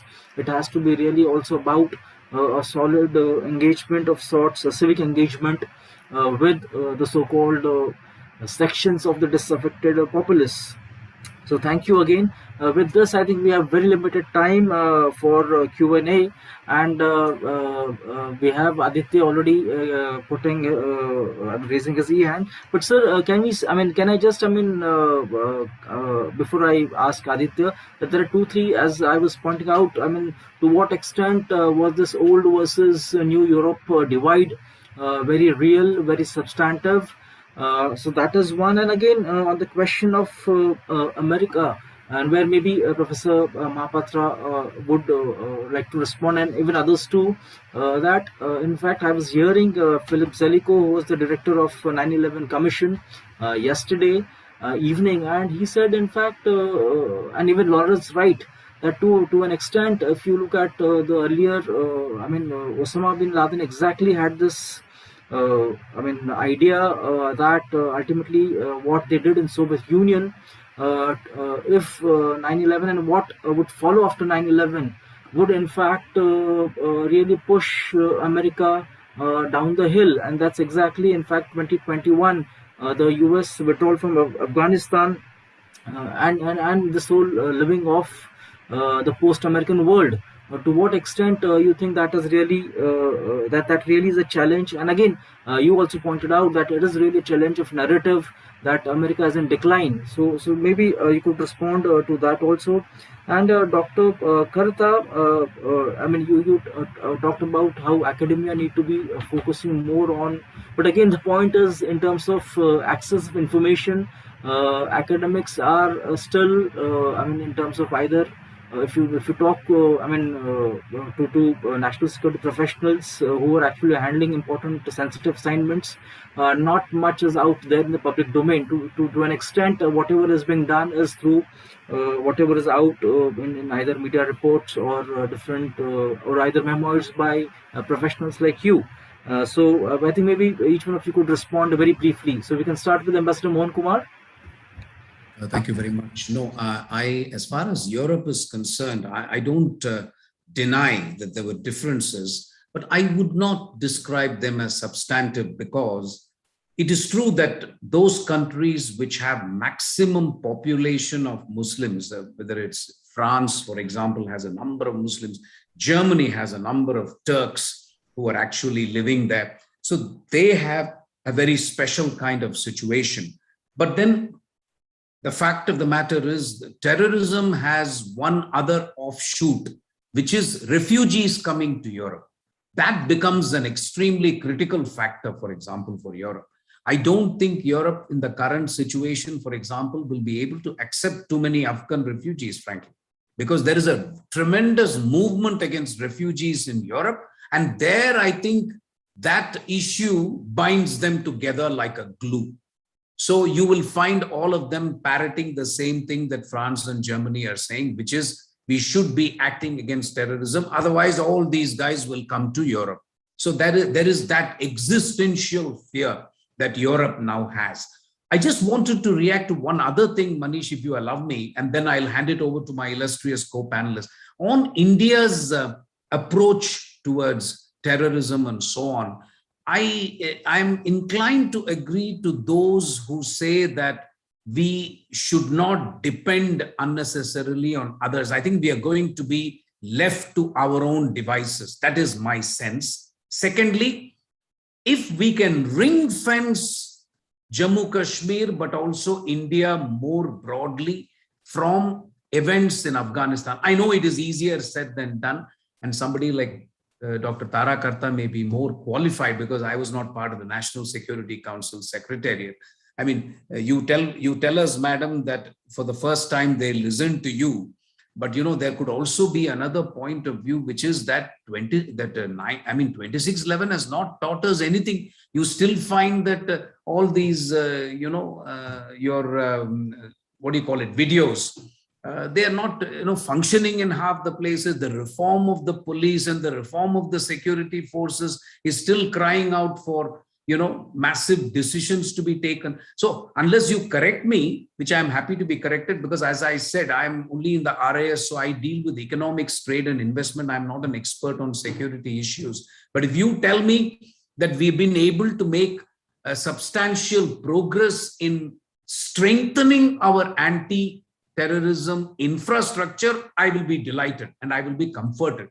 So that I would like to hear from you. But otherwise, from a diplomatic perspective, my sense is just as you have got boots on the ground in Ladakh and nobody else is going to put boots on the ground in Ladakh for you, I think that is exactly the same situation in J&K and terrorism.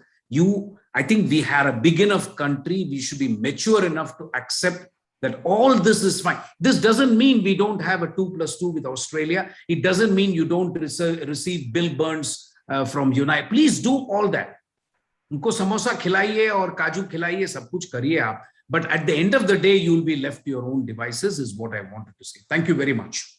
Great, sir. Before I request Professor Mahapatra, can we take 2 quick questions and then maybe all of you could respond together? So we have with us Dr. Ladu Chaudhary, who is a faculty in the Central University of Rajasthan.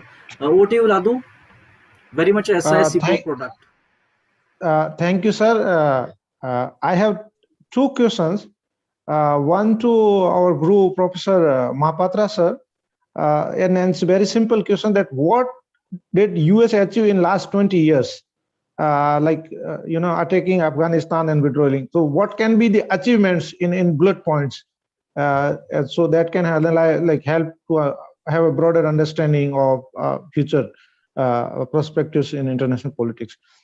The number 2 question is regarding the US-India relations, because in 2001 when it was attack happened, and later on the US has consulted India and Pakistan both, and US has decided to ally with Pakistan rather than taking cooperation of India, and that was dissed. India again was dissed. Now also the same situation is that whether US will have a more collaborative relationship with Pakistan, or they will rectify their past mistake and will have a more trust on India. Thank you, sir. We have with us Dr. Sanjay Tambat, who is a faculty in the University of Pune, from University of Pune, Department of Journalism. Over to you, sir. Thank you, sir. The 2 sessions, we had a very insightful engagement. And what I learned from it, that we have to have maybe a fight on the 2 fronts. And let me ask a question to all the panelists. that on the global front, we have to check the rising China-Pakistan nexus, and also how to face the growing radical Islam and the ISIS on the global front. And we also have to, on the home front, also how to counter narrative to the radicalization of Indian youth, and also how to fight terrorism on our own, what the panelists have suggested. So how we can build the strategic thinking and also the critical thinking on part of these in both internal and external security matters that we need to enlighten our own population, and also how to have structure in place. Thank you, sir. Aditya, we have the last question from Aditya. Thank you, sir. My name is Aditya Kumar Singh. I just finished my master's from SIS, JNU, and I'm currently working as a research associate at School of Internal Security, Defense and Strategic Studies at Rashtriya Raksha University. My question is to Dr. Tara. Ma'am, you have put the global perspective on terrorism in a very crude manner. How the countries use terrorism to fulfill their political goals. So my question is, we have created institutions which would overlook the terrorism, finance of the terrorism and other mechanism. But I just wanted to understand your perspective, how the military industrial complex plays a role in financing the terrorist groups and arming them. Because I was just reading a few days back and trying to understand that MIC has played a big role, especially when it comes to the domestic fulfillment of the dreams of particular leaders, especially in US. It's a big source of job. So I just wanted to understand your perspective on how MIC has played a role in furthering terrorism. Yeah, Professor Mahapatra, maybe you could respond. Okay. Thank you, Manish. Just a few points, very briefly, one after the other. At the outset, let me draw your attention to what Manish said in his initial remarks about an article in the Foreign Affairs Journal, September-October, on terrorism. This is a beautiful article, very clearly states the real situation in the US right now and what's happening in Africa and elsewhere. Secondly, I appeal to all of you to read an article, small article, 2 pages, by a Pakistani activist and a journalist, Gul Bukhari. It has appeared today in the Quint. We'll realize how Pakistan has engaged the Western countries and what India has done with the Taliban. I was really amused when Tara said that India is engaging Taliban because Taliban's name was not mentioned in the UN Security Council and no anti-Taliban statement were made by India. I was expecting something deeper. When the Taliban leadership is saying that the Indian investment in Afghanistan was a good thing for the people, and we invite India to continue the developmental activities. When a Taliban leader makes a statement saying that we do not want to import the Kashmir problem to Afghanistan, when a Taliban leader is saying the Sino-Indian border is an issue that Chinese and the Indians should do something about it, we don't want any kind of import of that issue to Afghanistan. When a Taliban leader is saying that we are prepared to do trade and economic activities, business activities with India, if necessary, even through Pakistan also. What was India's responses? I was looking for it. I'm yet to find out. Hopefully somebody can tell me what was India's response. Whether they were genuine in making that statement or not, I think it was diplomatic masterstroke on the part of the Taliban. Now, when the Americans are engaging Taliban in Doha, they're legitimizing an insurgency they were fighting against. When the Russians are inviting the Taliban to Moscow, it's the same Taliban guys who are killing the Russians when they were there for 10 years in Afghanistan. When the Chinese are inviting them and the foreign minister is posing for photographs and everywhere it is there, that is the kind of engagement. When some Indian troops, Indian diplomats go to Doha and say, and there was a news that in India engaging Taliban MES says, no, we did not. Then some journalists talked to the Taliban leader. Did you speak to the Indians? He said, yes. Then the foreign minister of Qatar makes a statement. Did the Indians speak to the Taliban? He said, yes. And what did we say? No, we did not. Thank God. We must know what to engage, how to engage, and how much to engage. And all. Number 3 is the question on what has America achieved in 20 years, right? Number 1, America has made Afghanistan more unstable and after leaving than in 20 years. Number 2, the US today is much more polarized politically and otherwise than ever before. Number 3, the Americans are talking about the opportunity cost of not competing with the Chinese and enhancing their competitiveness, both in terms of trade, business, and technology, than they could have done otherwise. I'm not describing the American achievements. These are the American losses. But one thing, let me tell you, that in the United States, today, there is no radical Islamic threat. Most of the terrorist activities that have taken place in the USA is by the right-wingers in the US. And that is a cause of concern for the Americans. There are about 6 million Muslims in the United States, American Muslims. Let me tell you, it is the American document which says that they have not participated in any radical activities within the United States. That is a positive point. But when the Americans wanted to engage the Islamic world, and you think about Obama's proposal to have a civilizational dialogue, the United States has miserably failed in the Middle East and the Islamic world to convince them that we are your friend, we are fighting terrorism and not your Islamic rules, regulations, and philosophy. They have miserably failed. Now, about the Indian narrative and what can the academics do? Tara, recently, you must be reading the newspapers, a hue and cry in Indian media about a course on terrorism is being introduced in the School of Engineering in JNU. And this is what happens when academics want to talk about terrorism. It is an issue which should be in the realm of the think tanks. They are the ones who can have access to some government thinking also and do the best. 5 Indians having 7 opinions on every issue cannot have an Indian narrative on terrorism. That doesn't mean that we should not be writing. Let me tell you, many Indian academics have written voluminous amount of books and articles on terrorism. It is the Indians who don't quote the Indians. If you read the Western scholars, they will say, what do Indians think?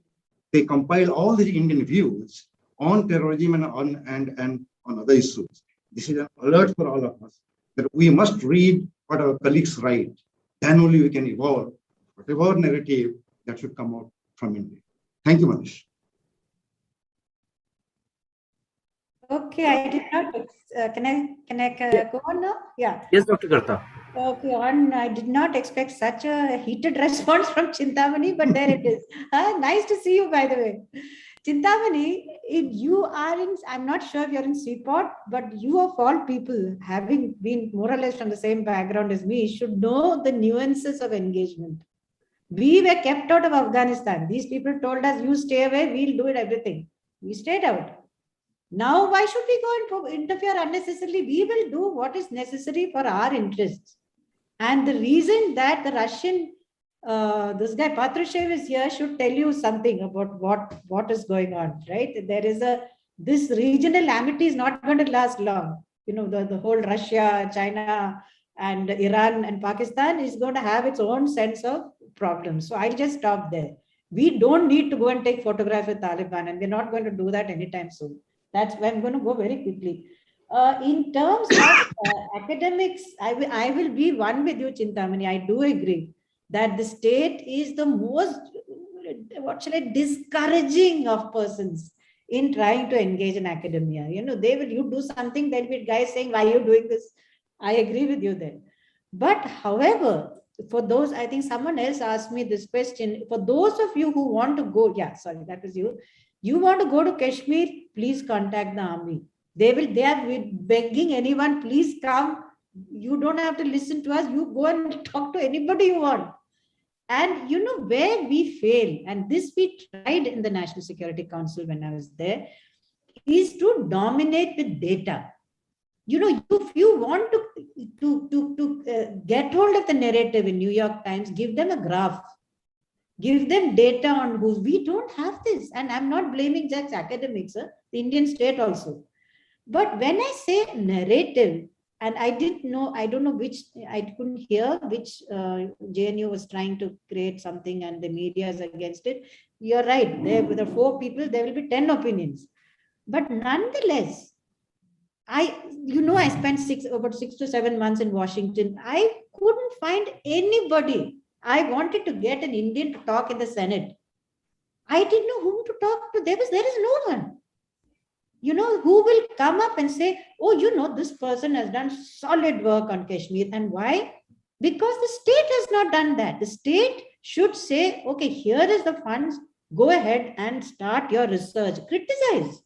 If there is criticism, they should be able to take it. But we need to be, for example, on Gilgit-Baltistan, yeah, here is a cherry for the plucking. Gilgit-Baltistan, POK, the chaos that is going on there. Who is writing on it? And I also agree, if you want to publish in the newspapers, nobody wants to publish you also, because nobody is interested. So I don't blame academia. Academia is just students. They will go wherever they get funding. We don't have funding. It's as simple as that. So I agree with you in part, but I also think in academics, in India, we tend to go more for what shall I say, for good English and narratives rather than data. We are very poor on data. So that I'll start. There was one question on, I think I've covered everything. There was a military industrial complex in terrorism. I'm really not certain what that means. I'm a little shaky on that. So I'm going to leave that there. In the MIC in Pakistan, of course, is completely supporting terrorism. That is a different issue. The technology supporting terrorism, that is also true. But whether the MIC is supporting terrorism in the US, I'm sorry, I really can't comment on that. So I'll stop there. Thanks very much. Thanks, all brilliant responses. So we have come to an end of the session. Thank you very much. I would really like to thank all the 6 distinguished speakers, and each of them, I think, have really brought out many important points for us all to reflect on. And I think it was really, the morning well spent. So thank you all, obviously all the participants who have joined on Zoom, but also many I could see on YouTube channel, our YouTube channel. So thank you all. Before I end, I just want to point out that, announce that on 17th, which is next Friday, we are going to have Andrew and Levy joining us to speak on his new book, and I've gone through it. It's a fascinating book on called Spy Stories Inside the Secret World of the RAW, RAW and the ISI. So please do join us on 17th. And this is at 4 p.m. and I'll be obviously putting out all the details on our different social media platforms. So great to have you all with us. Thank you again, and happy Ganesh Chaturthi again to all of you. Thank you. Thank you, Manish.